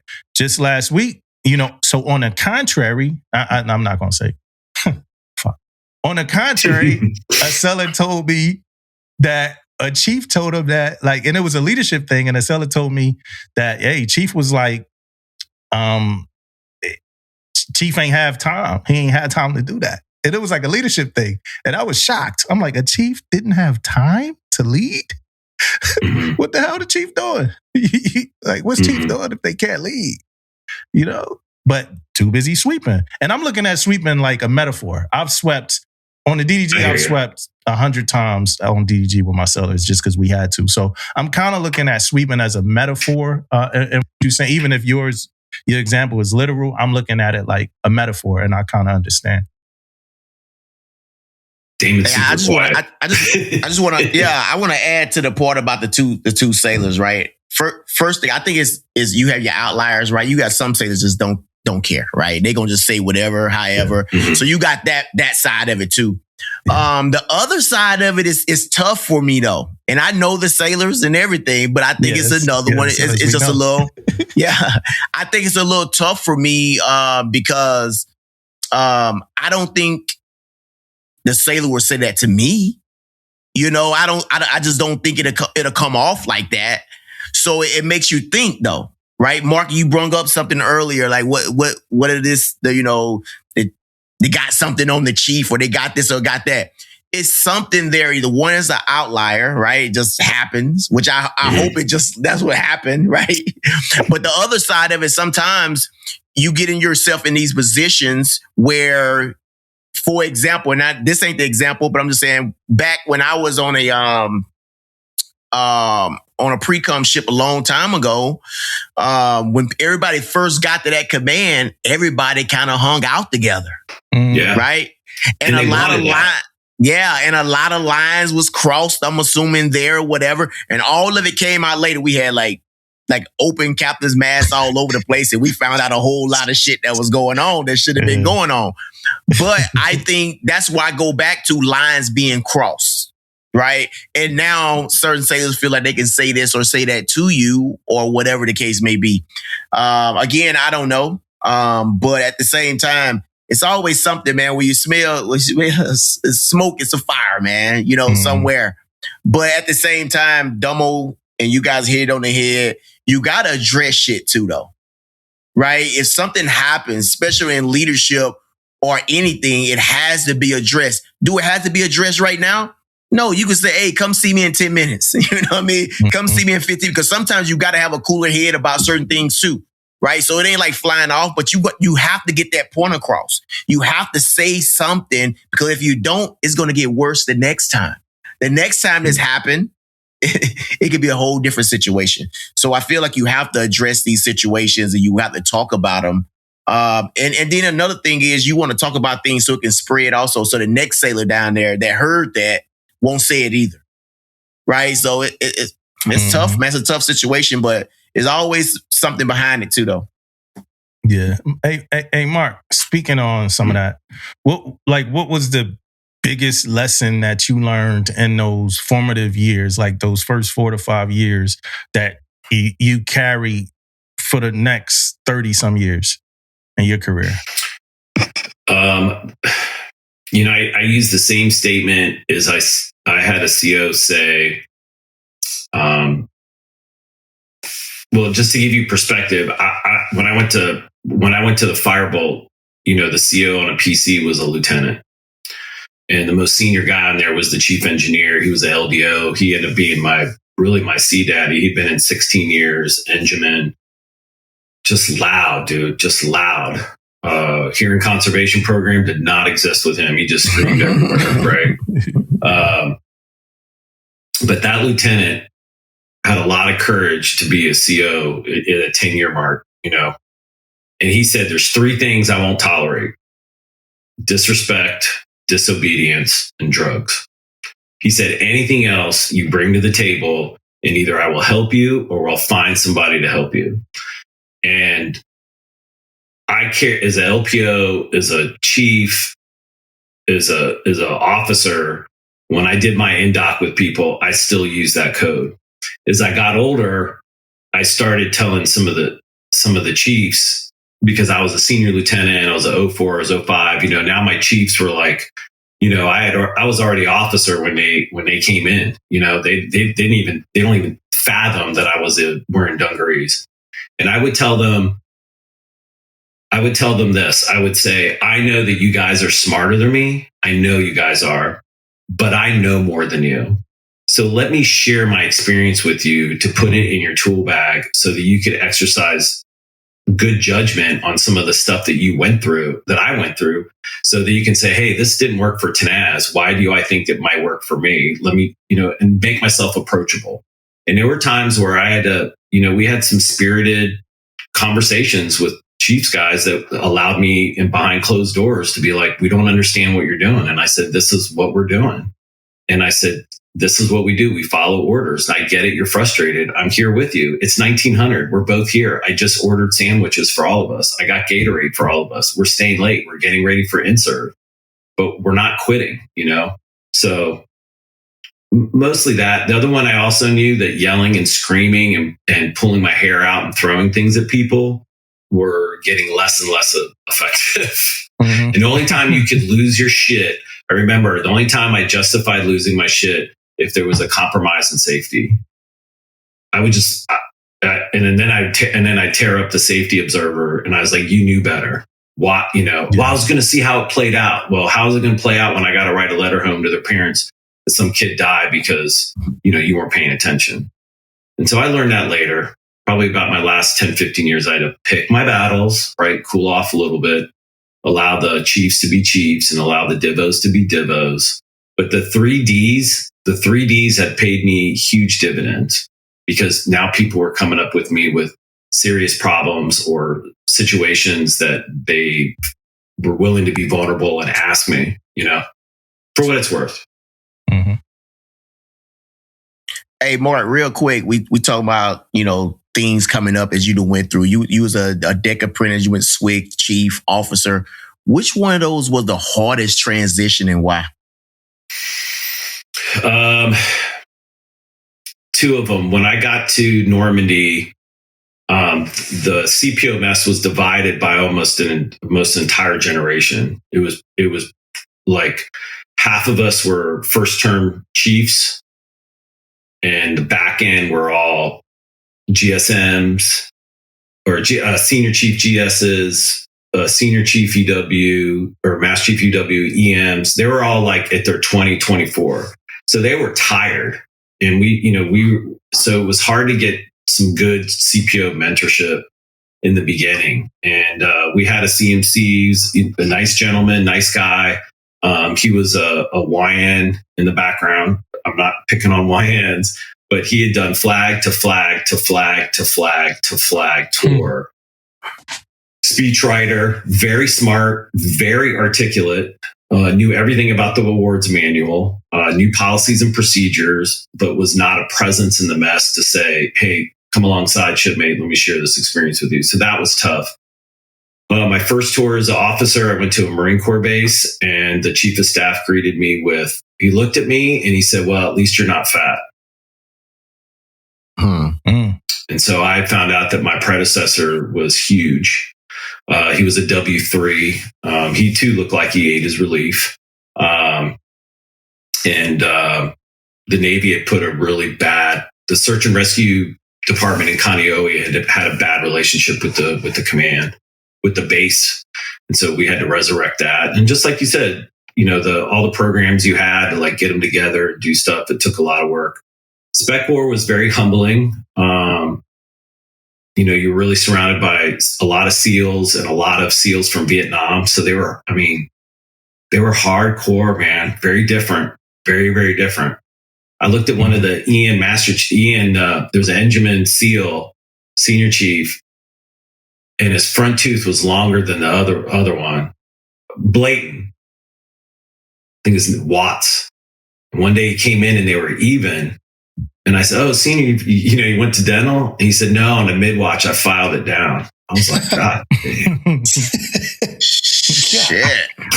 But it was like those kind of stories, like you were like, damn. So every one of them was an experience. I think my hardest job I ever did was being a CACO. That was probably the most difficult I've ever done in my life. Yeah, CACO. Yeah, you were also CACO's rough, and I think it's a job that people should want to do. Versus be forced to do. And I guess that's unless you have, unless you don't have anybody. But I remember at a point, one of our CMCs like pretty much forced all of us to do it. Like everybody need to be a CACO. So I got, tough job. I did the training for it. For me, I never had a chance to do it. How many of these cases did you have to do as CACO?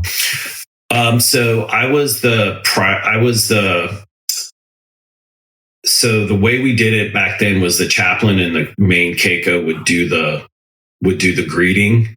And there was like a lot of investigation. Like, does this guy belong to a local church? We try to get the minister involved, and they would go in, and then I would come in right afterwards. And I'm the guy that like would make sure the funeral arrangements went in, talk to the family. Very, very uncomfortable was handing over the SGLI check. That was super uncomfortable because the family was very, very inquisitive about wondering when they were going to get paid. And that was so I called Navy Federal and I said, hey, I need to be in office. I don't want to be disturbed. They knew exactly what was happening. And I had to take the spouse with me to Navy Fed. And I said, hey, I'm about ready to hand you a significant amount of money. The lady at Navy Federal was like, we would really encourage you to like not let people have access to this. And the other gift of that was the gift of listening, where that's what the chaplain said. They want to tell you stories about their son. They want to tell you that he was the team captain on the football team. They want to tell you that he wanted to build his own car. They want to tell you these stories. And you're in there for hours. Oh yeah, he got his Eagle Scout, blah, blah, blah. Let me introduce you to this guy. You just have to have the gift of listening. And it's emotional, man. I mean, I remember I came back, my ex was like, don't come into work. Call me every day. Like, you need to decompress. Yeah. But somebody writes in the CO suggestion box, Tinaz hasn't been to work for 2 weeks. What the fuck? Yep. Yeah. The perspective, right? You don't even know. You're not even looking at it. You don't even know what's going on. You were also a drug and alcohol counselor for a little bit, right?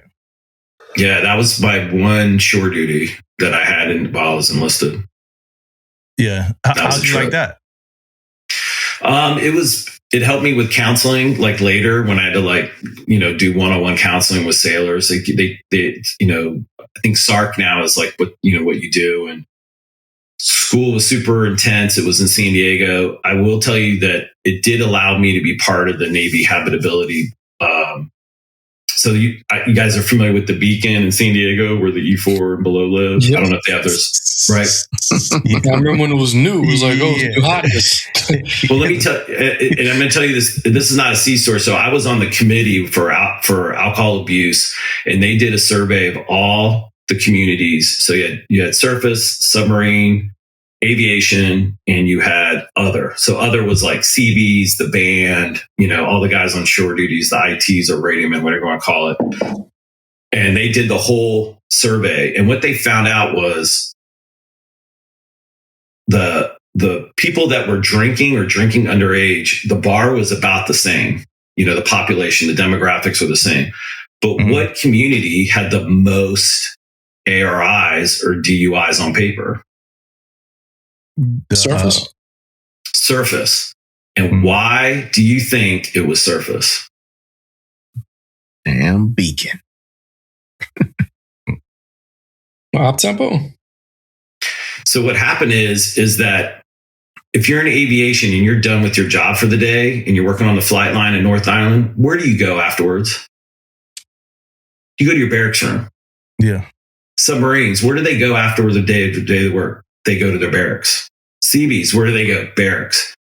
The ship, the guys would have to go and stay on the ship. Yep. And they'd crawl in the rack at like 1600 to be like, I'm done. And, Chief would say, hey, man, we ain't done for the day. Come back up here. We got work to do. So as soon as Liberty Call came on, they left the ship and we went to the E Club. And that's why we don't have those clubs. And that was that whole deglamorization of alcohol. Like we took away the signs at the liquor store that had the Budweiser with the sexy girls and the two coolers. Like we took all the signs down. There was no more making liquor glamorous. And what we found out was these sailors needed a place to decompress. And that's when they decided they were going to we're going to build barracks for the surface Navy guys to have a place where they can decompress. And our eyes went down. And as soon as we got happy, spice came out of nowhere. And that was our next thing. So the Navy does listen to particular programs where we try to accommodate stuff. But yeah, I mean, that was hard. I think the CAC tour was interesting because I saw a lot of senior people with some significant alcoholism. I was like, yeah, including flag officers. And I remember one was a 2-star and he had what we call a DRB, but the undersecretary of the Army told him, if you don't make it through treatment, I'm going to take that star away. And then I'm going to go after the next one. Yeah. And it starts at a junior, the drinking stuff starts young. I'm at a command now. They young.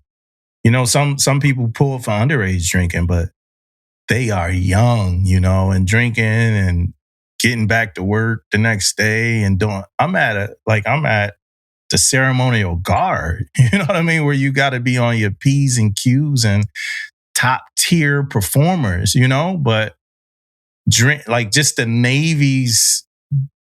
And it's not just the Navy, but we do have this culture of drinking, especially on deployments, right? Going out on Liberty. When I was a junior sailor, I went all over the world, and I ain't seen it. You know what I mean? I did the same thing I would do in the States. Got a burger. Do they still call it the gut when you go on Liberty? Stay away from the gut? Nah, I never heard that. No. The gut is the first half mile around the ship. That's you buy 6 beers for $1 for the first round. It's just the pool halls, the hustlers, they call it the gut. I mean, that's just the first half mile around when you pull into a Liberty port. They say stay away from the gut. We would call anything that most of the sailors flock to club, whatever the name of our ship was, right? So we was on the Vela Golf, or we give it the number, right? So it would be Club 72, or Club Vela Golf, and we would try to avoid, those places. But again, it used to be a mad dash to go get drunk. Even on the weapons, Seal Beach, Damon. We go to Seal Beach and people leaving that ship in Seal Beach to find a bar. And that's every rank, right? So then you get, and our Liberty expired at the same time, right? So you asked a question about how did this second class say this to this senior chief? Our Liberty expired at the same time. So you got junior sailors watching officers come back slithered, just done. You know what I mean? You got, us senior leadership. I carried my MPA over my shoulder in Hong Kong. Yeah. See, and that'd be and then some of us got duty, I don't know. It's drinking is just it's a wild thing. So I'm sure you saw a bunch of I'm curious to what you guys are going to do. How you guys are going to attack this, because I think it's never. I don't know. I mean, it's been an issue forever. It's tough to tackle. I mean, some commands have been really good about call the quarterdeck, we'll pick you up. Call this number. Call your chief. Call your XO. I had the CO put his phone number on the POD. He just said, "Call me. I'll pick you up. I'll pick you up. I'll pick you up." And we still have knuckleheads that refuse to change their. I don't know specifically in how to tackle all of that, but I think my theory on doing things is, and I'm not a CO, so CO's kind of it's their say, right? My theory on doing things is handling the specific problem that comes up, right? The specific scenario that comes up. So this one seller did this one thing that was stupid. and let's take care of that seller, right? I don't believe in raising the banners against this and this and this and doing all these preventative things after this one person does this one thing. I believe in holding that one person accountable and taking it from there, right? I think when you start, I don't know, like in my career, in my experience, I think the more things got like broadcasted, like the more they was in the news and on the headlines and in the front lines, for some reason it seemed like that's when more things happen, you know. And it's a book I recently read about this riot control specialist, and in the book they were trying to find a way to. It was a sports game, and they knew that a certain team was going to go crazy if a certain group of people was going to go crazy if a certain team won. So they were prepared to like handle this like riot that they knew was going to happen. And they had all these people, they like talk about doing all this stuff. And then they was like, well, let's call such and such because he did a great job handling the X riot, right? I forgot what it was. And it's a true story. So when they called the dude, the dude's like, hey, well, get rid of the riot gear, get rid of the vest, get rid of the guns, get rid of the gas canisters. He was like, just put on yellow vests and don't have a whole lot of police at the scene. Just minimize. And they like, what? They never heard of this before. And what came out of this was the crowd control was super calm. It just didn't look like something that even lets you think that a riot was even a thing to do. So what happened was nothing happened really. Like I think one person had got arrested, and then on the other side of town where they did have like the super troop, that's where the riot actually happened at, is where they had the super troop. So sometimes I think the best prevention is like not writing the shit in the sky all the time. Like, let's just tackle the situation as it happened. This one person got in trouble. We don't need to get everybody together and de-glamorize every single day. Like, that's my own thought process. Yeah, I think you're spot on. Yeah, but I think one thing about alcohol, I think it's reactive though. Right? Ain't really nothing we can do about it. We can't say, hey, we taking everything off the shelves. You can't drink. No one in the military. We can't do that. Right? So it's always there. And ain't nothing we can do about it when it comes to how they going to react to it and them doing it. So I always thought it was a reactive thing. Only thing we can do is what happened after they get in trouble with alcohol. Right? That's kind of how it works. But the only thing to go against what Damo's saying a little bit is I think you have to look at the trends. Right? True. You got to look at what's going on at your command. If you're having these incidents, a lot, only thing you can do after that is just talk about it. Right? Long weekends, you can talk about it. You got to, certain parts of times of the year, you can talk about it. But that's really all you can do is just bring it up. Hey, be safe out there and blah, blah, blah. That's kind of all we can really do because it's a reactive thing when it comes to alcohol. Now, trends. Do you guys still do the 96 for 96? Or do you guys still do that? They got different commands who they'll do, go X amount of days without right. ARI or incident. Whatever people do that. Whatever people do it, they'll make it. Like my command used to do it, right? And they used to have incidents. We'll do it, and we don't really have incidents no more. You know what I mean? But we are talking about doing it. Like we talk about going back and doing it. I do want to say this because Damon said it, and trends are different. Like when it comes to trends, yes. Like, because trends is different now. Trends ain't a one-off incident. Trends is a characteristic. I look at a trend like this is a characteristic of our command now, right? So what are we going to do about this trend? I remember we gave a sexual assault training before on a mess decks. And the next night, somebody got sexually assaulted on the ship. Fuck. Yeah. This is my one shout out. This is I want you to say, if you ever ask me the question, like which one was the most rewarding, was when I was on Bonamachard. That was the greatest ship I had ever been on. It is the greatest ship that if you ask anyone that was on BHR, will tell you that it's the greatest ship that ever was. Because that culture lasted for 15 years where 100% ownership. The Chiefs ran the ship.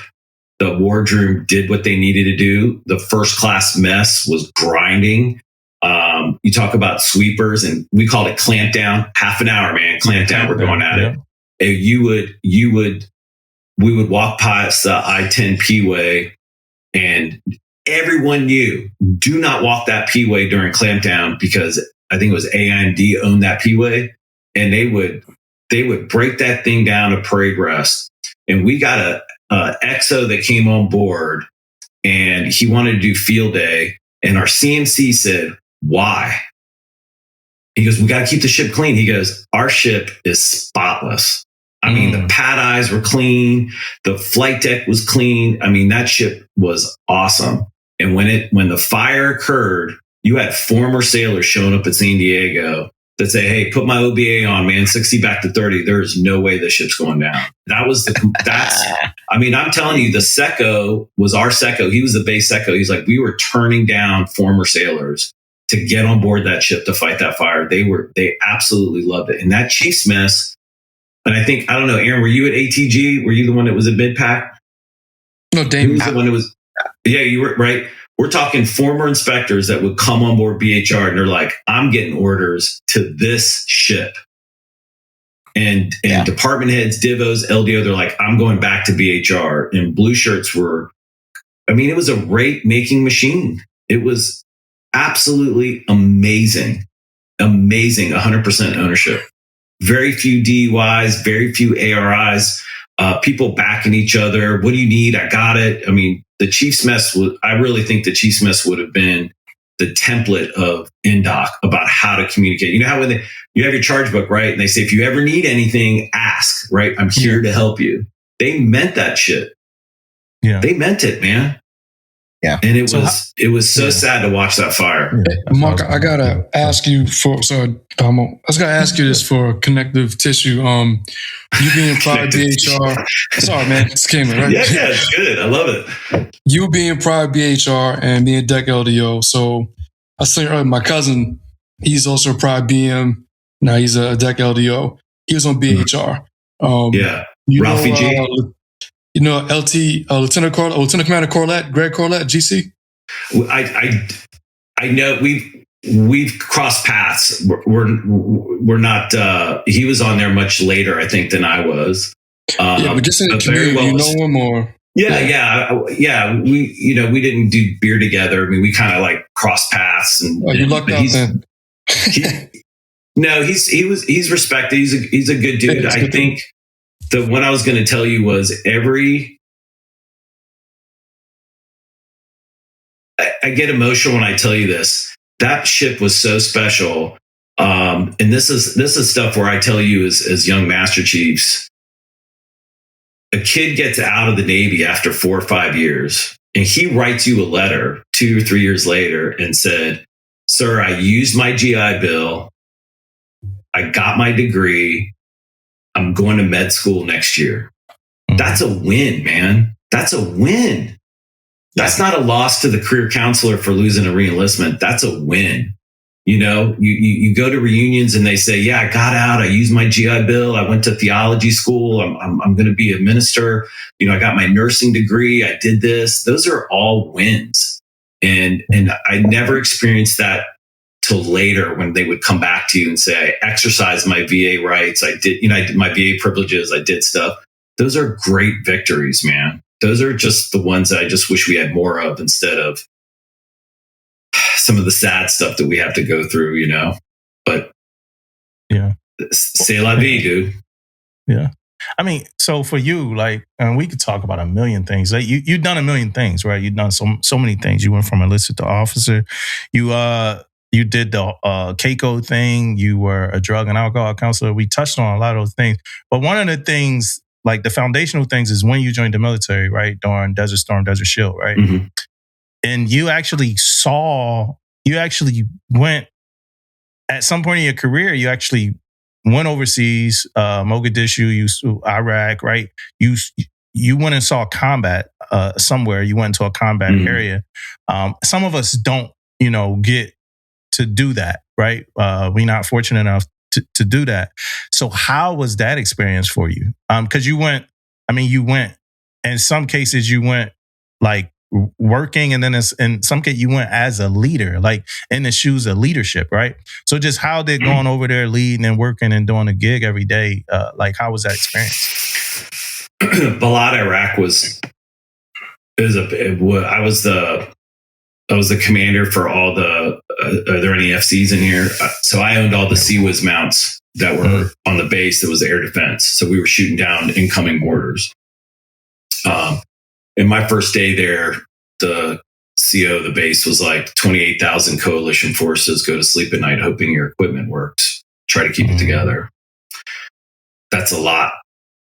You take it personal for that one. And a lot of missions, guys going behind the wire where you're just like, you're waiting for the report for them to come back. It was tough, man. I mean, I get the burden and responsibility associated with command for that. And I always respected COs after that. Like, this is a lot to digest. Same with CMC, same with XOs. Like, you're worried about getting the mission done, and then you're terrified someone's going to get hurt. Right. Yeah. However,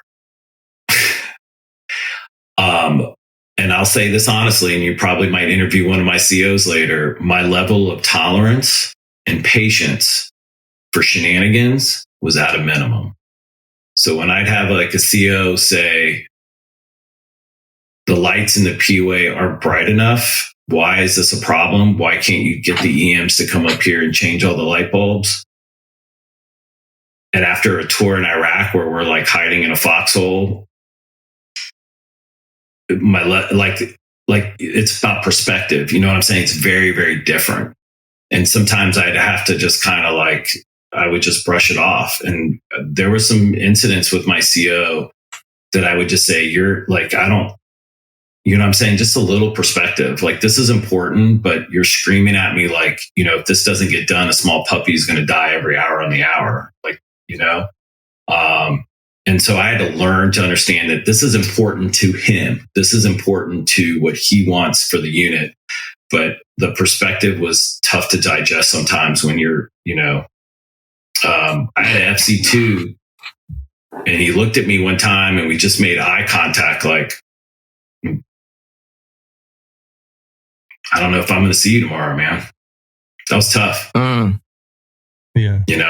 And so like you go back to the ship and they're like, you filled out your ZITL, but you didn't dot the lowercase J, or when you did your 2 kilo, you forgot to like, just come on, dog. Or like, especially Admin would come up with some crazy shit. Like, you didn't use a 27/13 echo that's, corresponds with the attachment. I'm like, come on, dude, just like, help me out. Like, this is your wheelhouse. Like, help me out. I'm a customer, Yeah. So that changes a lot. And I think if you do CACO, it changes your life. I think if you have a death on your command, it changes you. I think, you guys are at the age right now where I will tell you, sadly, in life,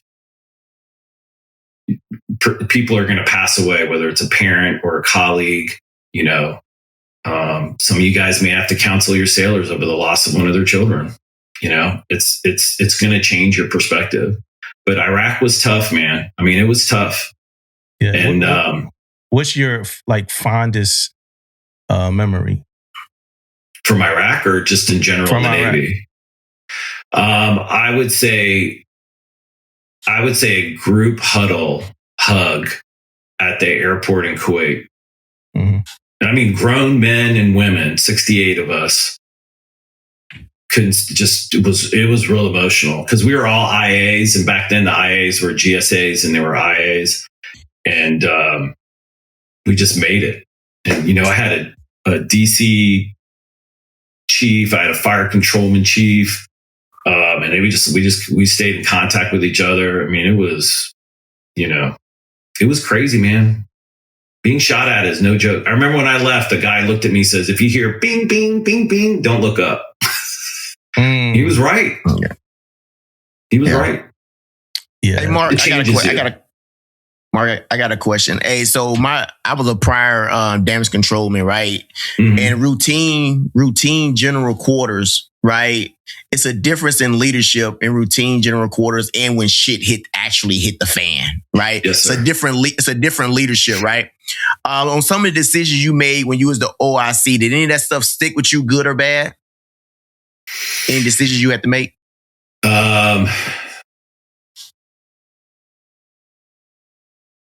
I didn't make any. I had 4 chiefs with me in Iraq, and anytime a card got dealt, I invited them to the conversation. I learned that quickly that I could not do it by myself. I was not General Patton. I didn't, I wasn't MacArthur. I didn't have this like years of experience of like kicking doors down and killing a commie for mommy. But we had some decisions, and they knew that the buck stopped with me, and I had to make decisions. And but I think it's so overrated now when you say, "Oh, we collaborate as a team." Like, I think when you're in an environment like that, it's very different. It's very, very different. Yeah. And I think as a DC man, you can appreciate it. A lube oil leak in the engine room versus, somebody waving a yellow flag in front of a vending machine or whatever. What were those things, like the Bravo flag? And, it's like, Alpha fire by the vending machine. The Doritos are on fire, okay. Like, yeah. And you try your hardest. You like really try. Like, hey, it's arcing and sparking right now. You don't see it. Like, that's how I used to be down there. It's arcing and sparking. You see the arcing, you see the spark. And it's like somebody just like they got a flashlight strobing. Yo, that's arcing and sparking, yo. I'm curious, Damon, as a DC man, I have a question for you. Did you finally, as a DC man, did you read the after action report on BHR? Bits and not the whole thing. Most definitely not the whole thing. And here's a personal question. How much RNA training did you do in your career? A lot.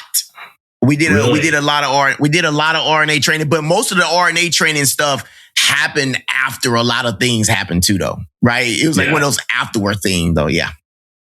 Yeah. RNA was 1/3 of your engineering qualifications when I came up. If you couldn't go to another platform and fight a fire and pull halon in 15 minutes soak time, get to the ship and do that. And I think my opinion is they picked a DDG to go to BHR to fight a fire. And when they asked those kids go down to lower vehicle storage, and they were like, "What's lower vehicle storage?" Yeah. And that's the problem with RNA. Right there, right? If you want to get me talking about that crap, that's the problem with it, right? Different platforms, different things. And our training is just what it is. Like, it's pretty much having a flag up, waving it, right? It ain't actual going on these different platforms and actually doing the training like that'll be beneficial.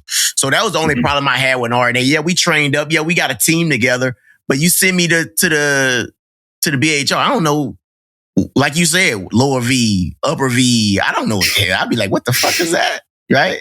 Yeah. So yeah, I think that was the biggest thing about going over, especially going over to help a ship do anything. Even on CG. And it's more similar than an amphibian, but it still ain't the same spaces. Things are different on there. So yeah. I've had a fire on almost every ship except BHR and San Diego. Yeah. Yeah. Now I put wet stuff on the hot stuff though. You show me where it's at. It's go time, baby. Hey man, what is it? AFFF 60 to 90 seconds at 100 feet, please. I still remember it, right? Yeah. It's good shit, man. It's good shit. So because I'm looking at like the Mr. Mahalo and the Aloha Spirit and stuff like that, right? But did anything coming out of this Iraq deployment and these combat situations, did any of those things go into well, I guess it's a 2-part question is how'd you get your call sign? And then the other question would be, as far as the Aloha, what kind of went into that? Because you described coming from Iraq and like having a lower tolerance for BS and stuff like that. But I look at Aloha and those things, different. Like I look at those, like they come across like a little softer than that. So like, where did all of this, where did all of this stuff cook up at? I went to Kaneohe. I was supposed to go to the USS Camden, which was an AOE out of Seattle, and I was going to be the rig. There's 2 bosuns on the ship. One was the ship's bosun. The other one's going to be the rig bosun. And they put her on the decommission list, so they canceled, and they sent me to Hawaii to the Marine Corps base in Kaneohe. And I was the search and rescue officer for them. That's where I got greeted by the chief of staff saying, at least you're not fat. And so we really turned that unit around with we had like cool cargo shorts. We got our own t-shirts. We try to really like be the search and rescue team. We were jumping in the water. We got ATG to come over and evaluate us.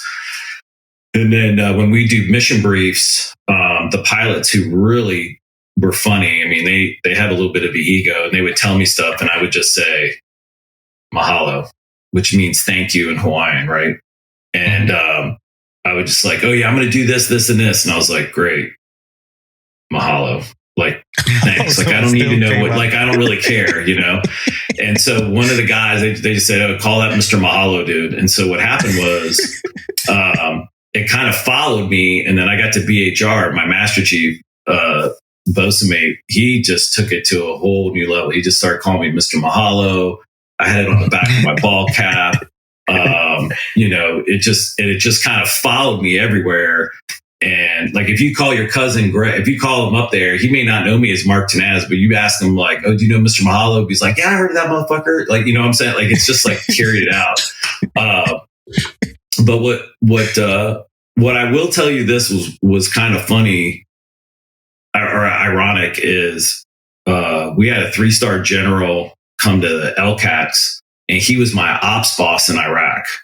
And my CO's giving him a tour, and I don't want to be that guy that's like, yeah, I know that dude, I just kind of hung out, and he saw me, he made eye contact with me, and he left the CO and the CMC. He started walking to me all around, and they were all following him and stuff. And what do you call it? The loop, the aid that's got the little rope around him, he's following me.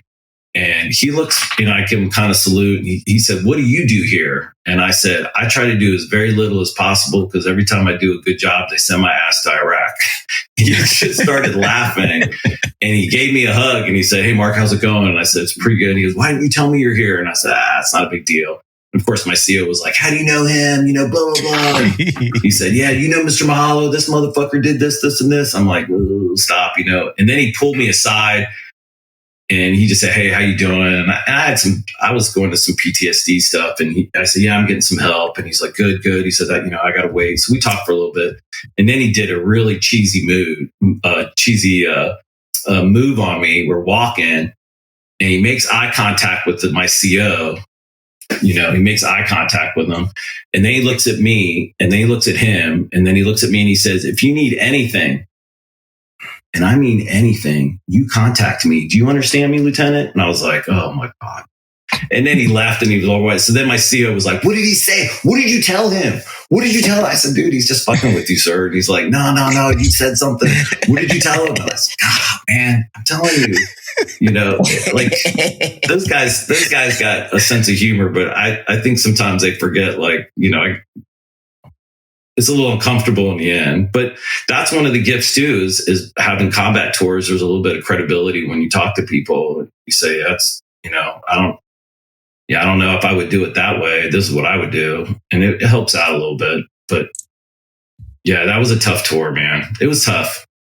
Tough. My wife kind of says, are you back in Iraq? And sometimes I kind of need to like shake myself a little bit. Like, yeah, let me go work on my car or something, I mean, I'm being honest. Like, I don't think I think I'm trying to make friends with it.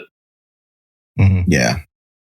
Yeah, I was at a Sean Ryan event recently, and the dude who he was interviewing was actually the Sec Wars press.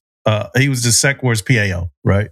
The lead dude for Sec War PAO, and he was in Iraq and he was in there for like 400 something days straight or something like that, 300 something days straight, some number, or maybe 6 something days straight.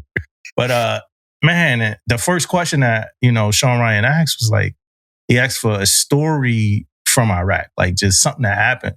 And it was like this dude's first day. You know, he was like, soon as we got there, bullets flying, we had the duck, and then like him picking up somebody like to save him, but not realizing that this person was already dead. Like he running thinking he saved the person, and it was like a young girl or something. Man, I'm like, man, that's pretty extreme, you know? It was also a really extreme way to start off this YouTube event with Sean Ryan. It was like the first question. I'm like, damn, you know, we digging that deep already. You know what I'm saying? So, and it seemed like it was a tough place for the dude to go. And even in how much he shared, I still think he left like so much out. You know what I mean? So, and we had families that went to like uncles that went to Vietnam. And, you know, it'd be you hard pressed to get them to like voluntarily share some information. You know, they might spaz out on Thanksgiving at the Christmas dinner. Everybody got to clear the room, you know, but they not about to share what happened, man. So I know some of those, you know, things. Well, my son's in the Air Force right now, and he's in his PJ pipeline for pararescue jumper. So he's going through the Air Force like Spec War, you know, program. And I always tell him, I said, just be mindful and be safe. I said, because dynamics will change on you quickly if you don't stay on your toes. Just be careful. And so, you know, you have the uncle that like kind of use that scenario, the uncle that kind of acts out. I slowly removed myself from like 4th of July. I removed myself from certain things. I was shocked when people say, hey, do you want to go do, what's the thing called? You know, the paint gun obstacle course. Yeah. And they're like, sir, do you want to go? And I'm like, no, dude. There's no redo in real life. There's no redo. I don't get it. You get shot and you're like, all right, I'm going to wait for this round to be over and I'll put another quarter in the machine and start over. Like, I just don't get it, man. I just don't get it. But I'm, you know, the Chiefs mess did a couple of those. I let them go. I'm like, I'm just, whatever, man. If that's what you want I said, I wish you guys would go-kart. That would be better. You know, let's go get some go-karts and do shit. Let's not go do paint guns. It's crazy. Yeah. I would ask you, have you guys experienced, I think you guys are probably on the latter end of it, but like, have you talked to any of your guys that have done IAs like in Afghanistan or Iraq, and how you maybe you had sailors when you were, you know, first classes that came back to those that were treated a little bit differently? I haven't. I never had like a real conversation, because when the IA thing was a huge deal. I went. It was like you go to Afghanistan, you go to Iraq, and then we went to Guantanamo Bay. I got picked to go to Guantanamo Bay. Everybody else went to like Afghanistan. They went to all these different events. But when we got back, no crap, and you could tell it was different though. You know what I mean? Like everybody, like we should do stuff that we did before that we wasn't doing no more. You know what I mean? So you could tell, you know, something was different. But at the time, I was kind of junior too. So it was kind of, we were just like going through it, like talking about it. But it wasn't no like a serious conversation. But I could tell stuff was different though. Yeah, my boss came back. I came back. My CO said, I think I came back and I had 110 days on the books. 110 days leave on the book. And like something like, you know, 20 of them were combat. Like you don't pay taxes when you take leave because you accumulate them in a combat zone or something like that. And I had a SKC or LS now, right? Whatever you want to call him.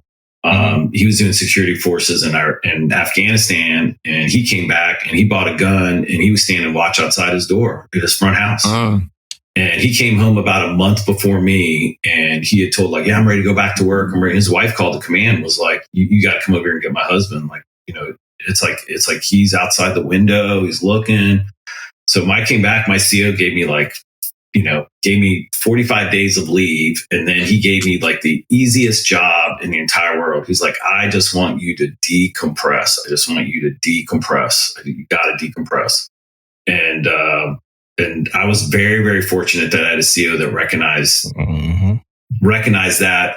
And I think the command was not, nosy in the box. Like, why is Tinaz not here now that he's back? I think everyone it was like the heartbeat of Iraq during that time, So yeah. I was lucky to have a supportive chain of command.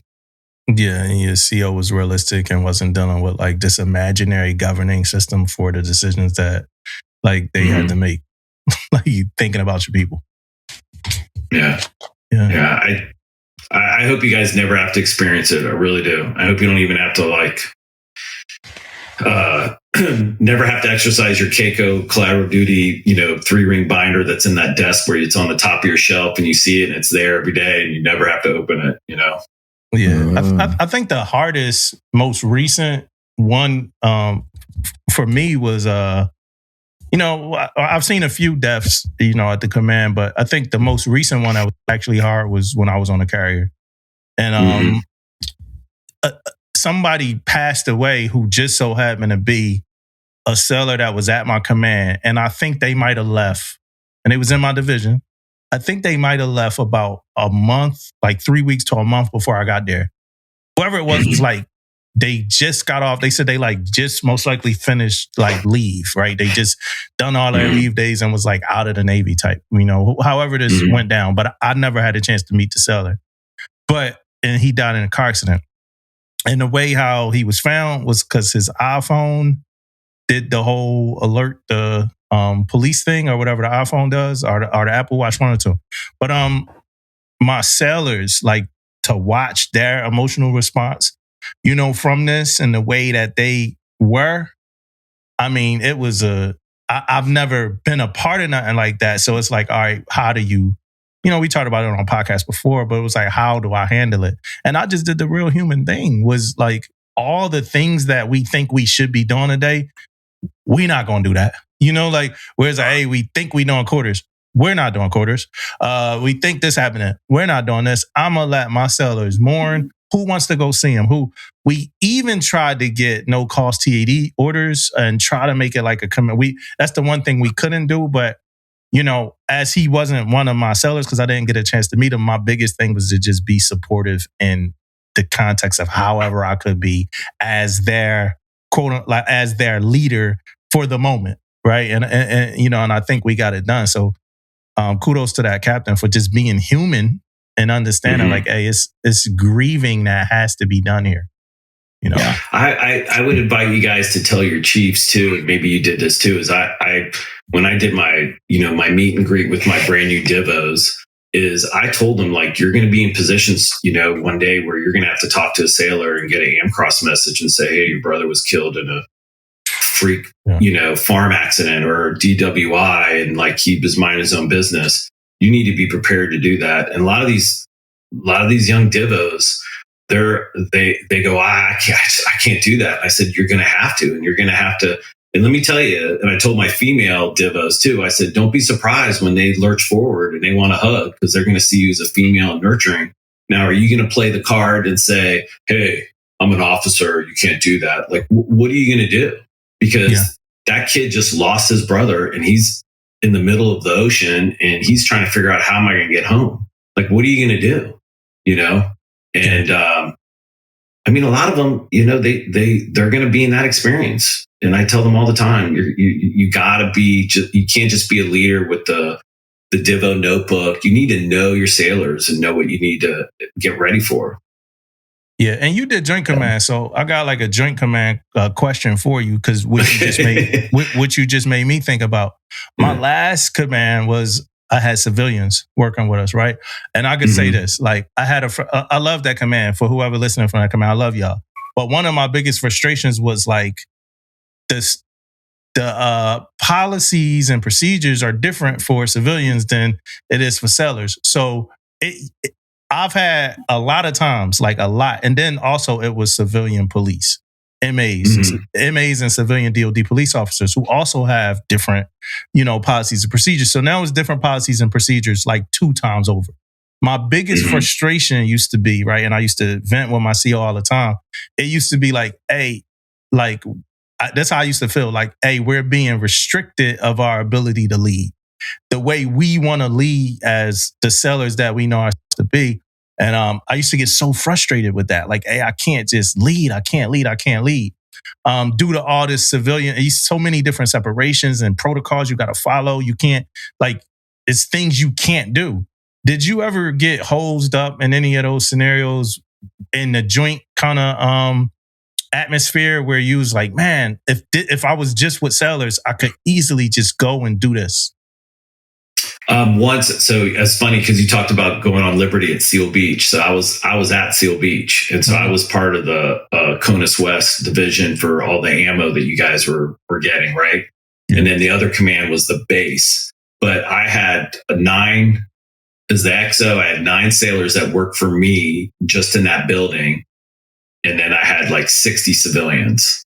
And I'm telling you, the HR on all that is completely different on how we're, and they're all ex-military. They all want to tell you that, I mess cranked on the Last Supper. You're not going to tell me what to do. They all got, they all kind of got attitudes. And some of them were really on board. They knew their positions. A lot of them were retired, like gunner's mates, missile techs. So they knew my position. The only time it got uncomfortable was, well, you can't do that. And so I had to go to my executive director, who was a civilian, who was a GS-15, and I just say, look, this is what we're trying to do. Help me navigate this HR policy on implementing this. I know we can't do overtime. I know we can't do certain stuff, but I just frankly don't have time to calibrate this GS-9 that's going to tell me, you ain't going to do that. That's not in my PD. That was the other one that was real big. It's not in my PD. So I try to do my best and be diplomatic, but I had 2 chiefs that kind of calibrated some civilians too, and just say, this is my job. So, get out, get out of the way. So, yeah, that kind of makes sense. It's always. I don't know if that answers your question. I think no, it did. But I like to take them in the back of the seat and just back and just sometimes. But but I can't. You can't do them. And their levels of expectations are different. So. Oh, hey, I gotta step away. I got one of them calls. Mark, I just want to say I had a great time talking with you, listening to you, man. I want to glean some more information from you, experience. But yeah, I appreciate it, man. All right. Have a really great year, man. Seriously, stay in touch if you need anything. My name's on the bathroom wall. It says for a fair time, give me a call.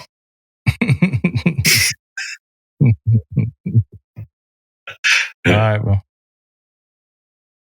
Hey, my New Year's resolution, right? Since you want to come full circle? Yeah, since that's the topic we were having. I ain't do too much thinking it through, but it's a few things I want to do more. I think what Damon said is close to what we want to do, but just being intentional about the things that I want to do, right? Just being intentional, whether that means writing it out, mapping it out, and sticking the landing, right? I think one of the things we did a good job with is releasing episodes, right? We've been doing a good job at getting podcast episodes out, right? There's some guests we want to talk to, right? We might get a McPon this year. It's things like that we want to do. It's some people in the officer world we want to do, but even things with family, like getting outside, feeling it. I got this whole Fit 40 thing where me and my wife we both turned 40, right? So we working out, but it's also this thing where I told myself this year, I'm gonna call every number in my phone that I could call and delete the others and say, just tell them I love them or, whatever. And also go see my family members that I don't get to see a lot. Just closing out my 30s in a very intentional way versus just letting time go by, watching TV and coming home and feeling unsatisfied with, the work, unsatisfied with the fact that you working and then you sleeping, so then trying to squeeze something into my night is like TV and food, you know, and it's like, that's it. You know, and so just fun. So some of the parents who got kids that's into sports, they got the cheat code already, right? Like you come home and you don't got a lot to do. You got to go out to the game. You get to network with other parents, and you know. So for me, it's like not taking the fact that I got a 2-year-old for granted, and those days are coming, you know. But also just being intentional about getting air, like getting outside, getting there, getting with family that I don't see a lot. So that's kind of my resolution. And for the young people that don't have resolutions yet, your brain ain't there. When you pass a certain age, you're gonna have a resolution. You know, when you're young, you think it ain't cool. I remember being young and being like, man, I ain't worried about no resolution. Like now I'm older, you go into the next year like, yo, I'm stripping some fat away, either literally or figuratively going into the next year. That's just a part of getting older, your intentions. I tell you another one, Mark. At my command, when I ask like my young sellers that's like 18, like I ask them this question at check-in. I'd be like, hey, who are you going to be when you check out with me? Right? Right. It's a great question. It is. But for an 18-year-old, for somebody that's 18-year-old, the answer would be like, I'm going to be a better person. You know, it'd be like, okay, a better person, like, you know, for like a 40-year-old or somebody like that, 35 and up, you got wickets. Like, I'm going to have had done this, not these 18, not an 18-year-old. Yo, I'm going to be better. I had to dig a little bit, like, what you mean better? What you mean? You know, and, you know, because I was 18. I wasn't looking at tomorrow or 2 years from the day, you know? Yeah. Like, you're trying to get paid. Yes. Yeah. I was telling Tom by the moment, you know, and man, you've led, you know, and that kind of bring me just to like, you've led a whole lot of different people, a whole lot of different levels. There's some kind of like NASA interaction with the test. What wasn't it like some NASA interaction there for a little bit? Yeah. So our LPD was the test platform for the Orion project. You know, when it goes up and it splashes back down. Like we had a blank. NASA was like, how do you want to do this? And we're like, we don't know. So we were actually the test program to get the capsule back into the well deck.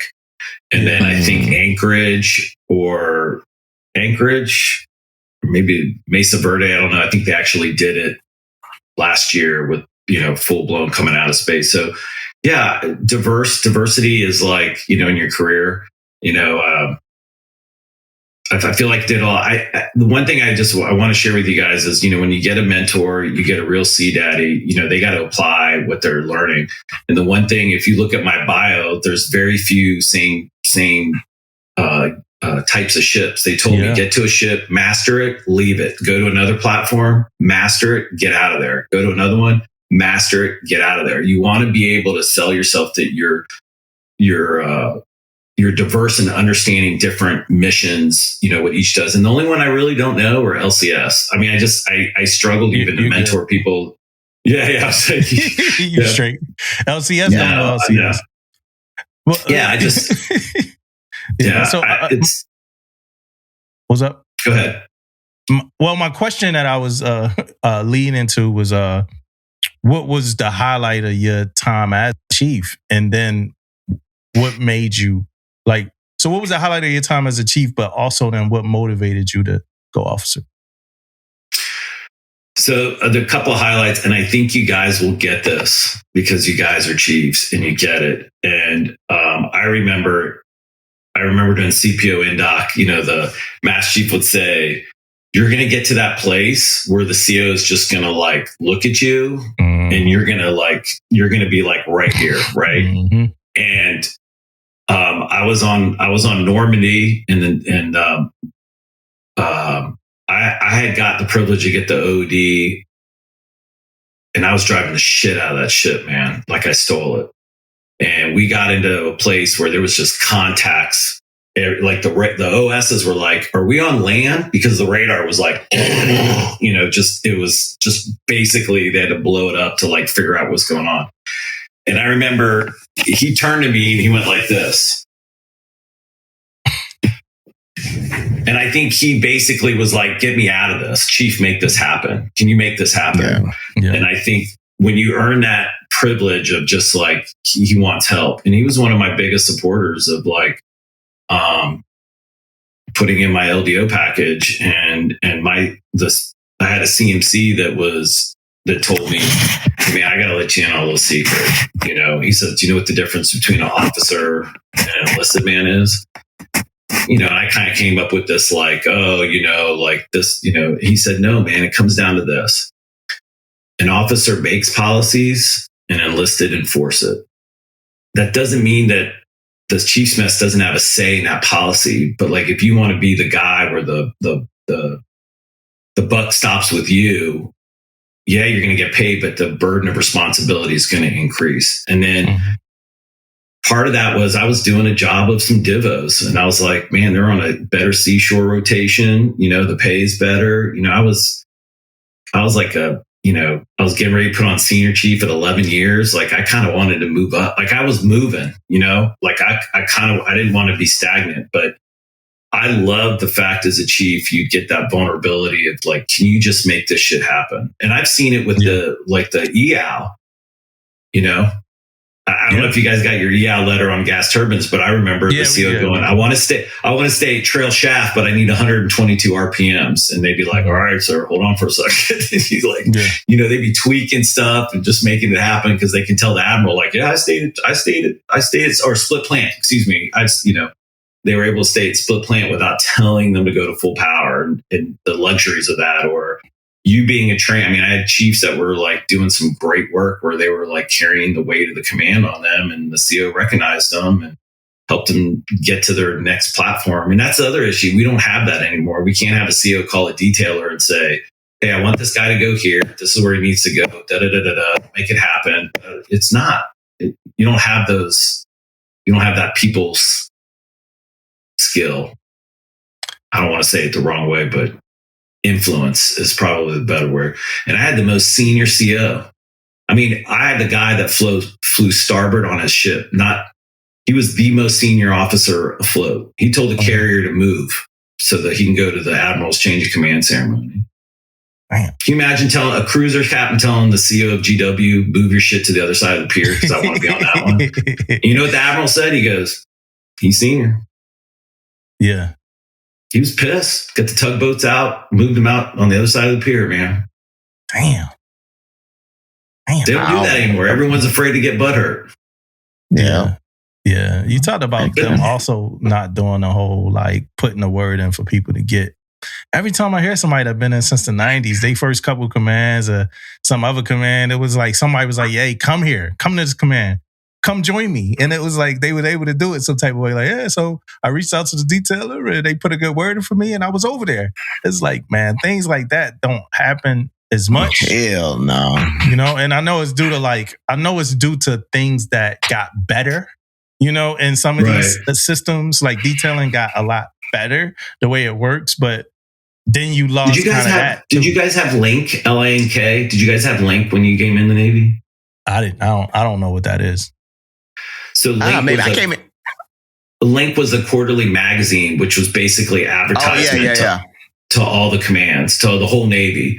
And it was like, come join us at VAQ, whatever. Come join us on a brand new ship called the USS Laboon. We're looking for this. Special programs was like, hey, if you join. That's how I learned about the SWIC program, to be honest with you. I didn't know it freaking existed. Nobody talked about it. And I read it in there. I was like, what is this? What is this?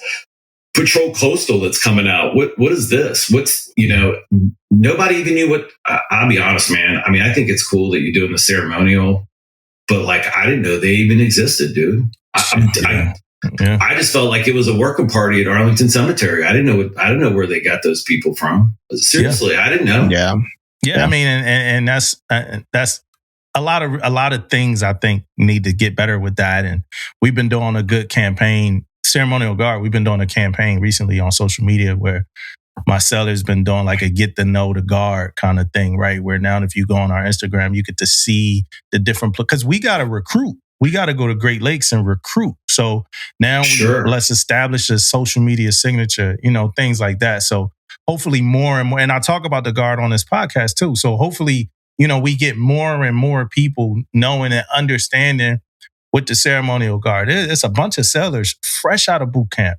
Didn't even take leave between boot camp and getting there, and then going through this rigorous training where they got to be elite. They throwing rifles in the air.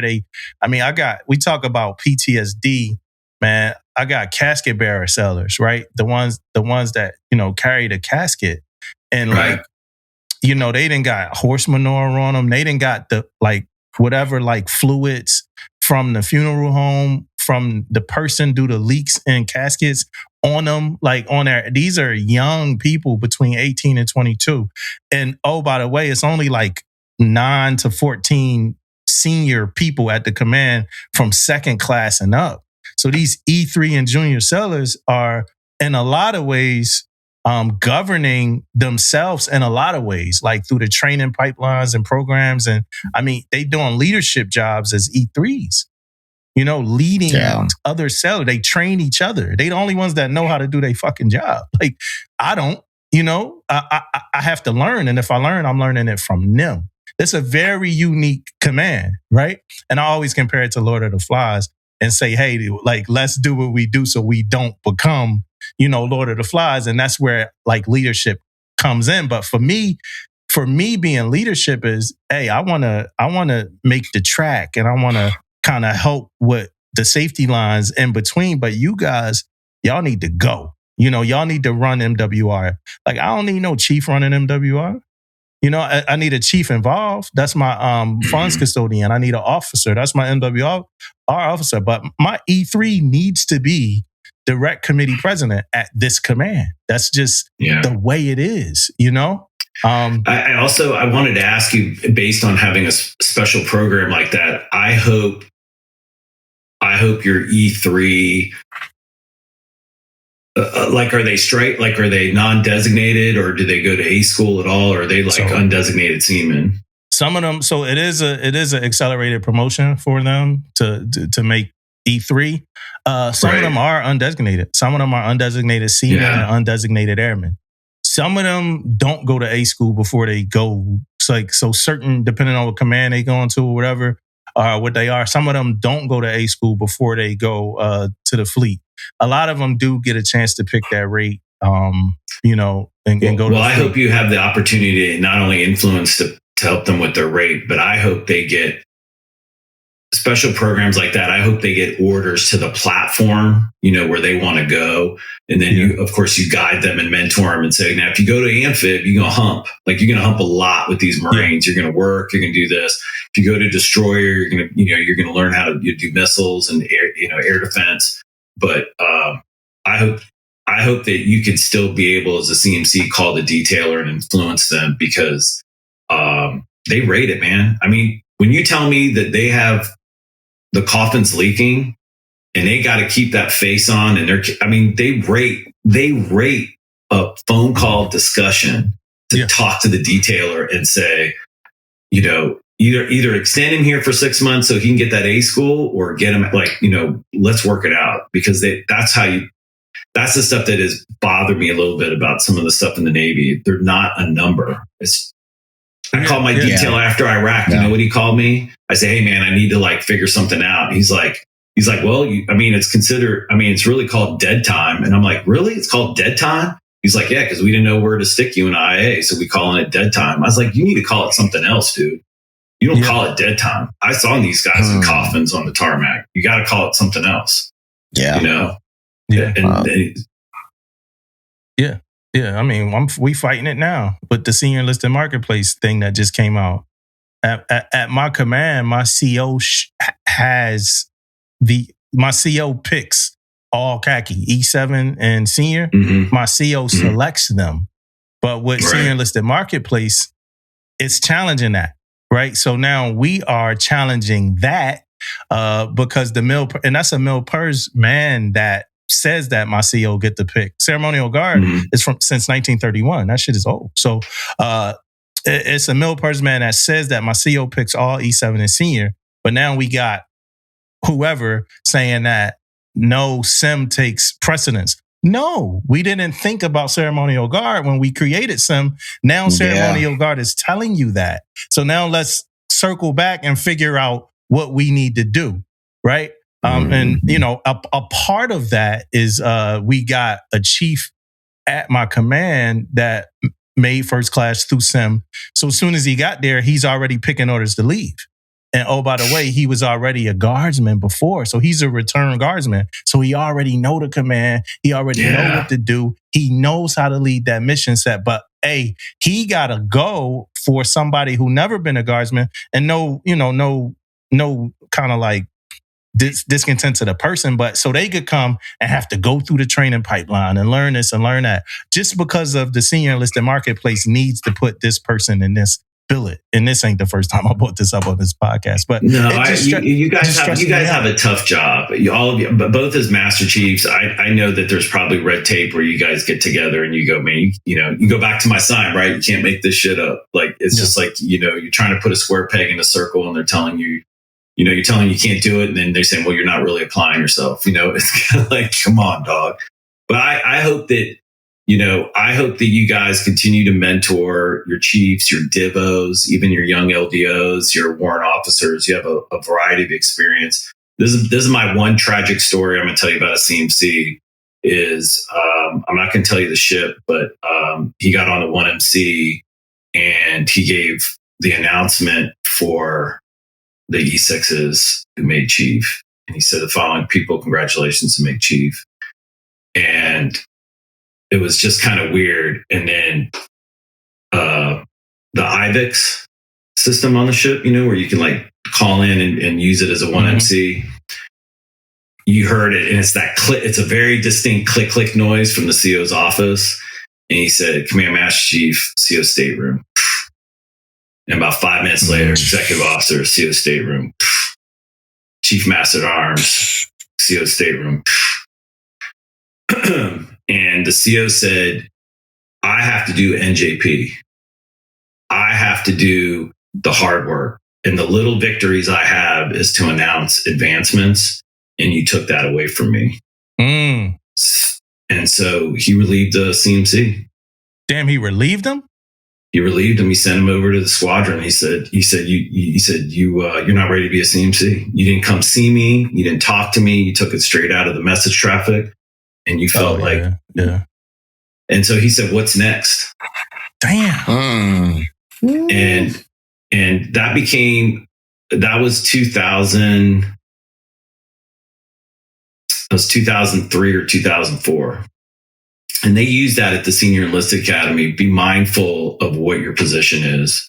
Yeah. And those are like the stuff you need to, just remind your guys, you're part of the triad, but you're not the guy. Yes. And it's like I tell this to a lot of chiefs too. I said, take your divos and show them cleaning stations down in berthing, because they'll say, hey, I'm looking for BM3. I can never find him. I'm like, where is he? And they're like, he's cleaning. He's in berthing, dude.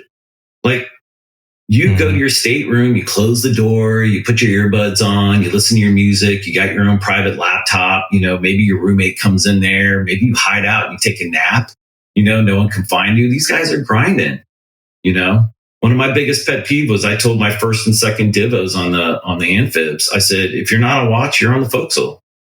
You're on the forecastle. You're going to learn how to drop that anchor. And it's going to make you a better divo when you're driving the ship. And when we get out of seeing anchor detail and they go, okay, all ahead full for 20 knots. And they're screaming at the bosun mates, like secure the anchor. And I'm like, whoa, man, my guys are still down there. What are you doing? So continue to train. You guys are smart, man. I mean, I did my research on you guys and not out of like, what the fuck are these guys doing? But like, you guys are class acts. You are accomplishing the stuff where it's like you're asking the uncomfortable questions. And I have some recommendations for some folks that you could probably interview and talk. But you guys are doing great, man. Fight the fight, dude. Fight the fight. They made you a Master Chief because you're fighting the fight, not just because you sing extra loud at the choir on Sundays during divine services. Yeah. You know what I'm saying? You got to ask those uncomfortable questions. Yeah. So I got a question for you. We do a segment on here. Hopefully you're familiar with it, maybe not. It's called Do Better. We got a segment called Do Better. And on our Do Better segment, we, it's pretty much something that you think could be done better, right? Whether that be a personal thing, a Navy thing, or anything, right? Like anything in the world. We usually ask people like, what's your do better? So I want to ask you, what's your do better? My do better is to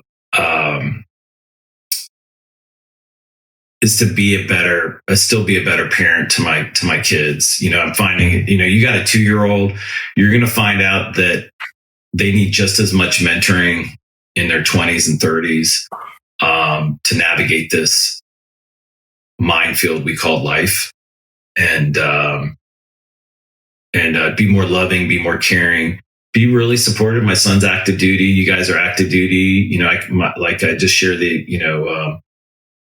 share my experience, and you can learn from me, and also to be mindful of not everyone is from the school of hard knocks, or not everyone, you know, has to be old school. I've tried to bring old school back without the playground. And that's what when we were sending emails, like, it's okay to like be old school. Like, let's do it right the first time. It's okay staying late. Let's do this stuff, you know, but also recognize hard work and dedication. But I think I really want to be a dad to my adult kids. You know, that's the thing, and try to advise them and do that. 'Cause it's tough adulting, dude. Yeah. It's tough.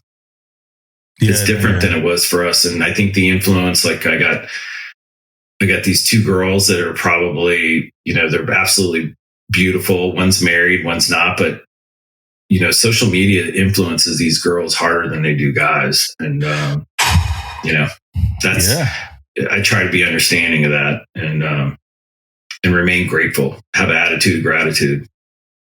Yeah. It's a woman thing. Like, women are visually influenced, I think, a lot more than, this is my opinion. But I think women are spot on. Yeah, visually influenced a lot more than men. You know, just by the way things look, you know, a lot more than men. Yeah. Well, good luck. How many kids you got? Yeah. So I got 6. I got a blended family. So so I mean, it's, you know, you do your best to raise them all, but it's like, you know, like my daughter got a job and she got her pay stub. She said, "Who the fuck is FICA? And why are they taking so much money?" No, right? Yeah. For real. Hey, Mark, we also do another thing called Pick of the Week, right? It could be a book, it could be a movie, it could be, you know, something that influenced us, that can influence somebody else. You got anything in that realm? Yeah, I do. I want you to read the book about the Samuel B. Roberts.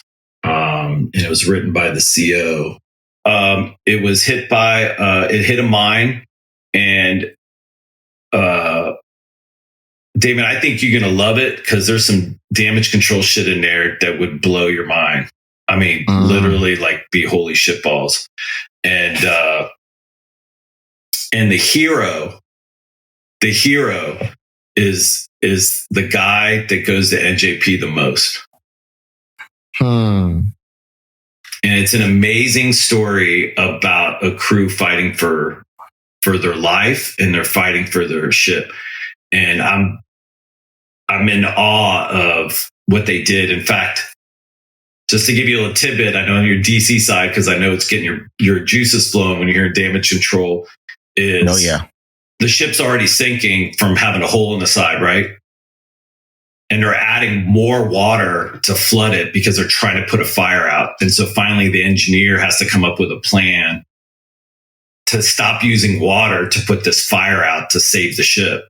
And then they're running out of power. And you would appreciate the electrical side, because they're only on one generator and they got to figure out how to get the other generator up. Damn. And it starts with a suicide start. Oh, okay. Yeah. That's that old suicide start. Yeah. So I think if you guys read that, I think that's an incredible book on courage, and there's actually a TED Talk that's associated with it. If you guys want to not read the book and just skip the TED Talk, I can send you the information. What's the name of the book again? Samuel B. Robertson. Yeah, Samuel B. Roberts. Roberts. I'm trying to remember. Can you guys hear me? Yeah, I pulled up a couple. There's one called For Crew and Country. No, that's the first Samuel B. Roberts book. The Spirit of Sammy B. No Higher Honor. No Higher Honor. Okay. All right. No Higher Honor. Okay. And it's written by the CO. Oh, okay. Oh yeah. I like those books written by COs. Yeah.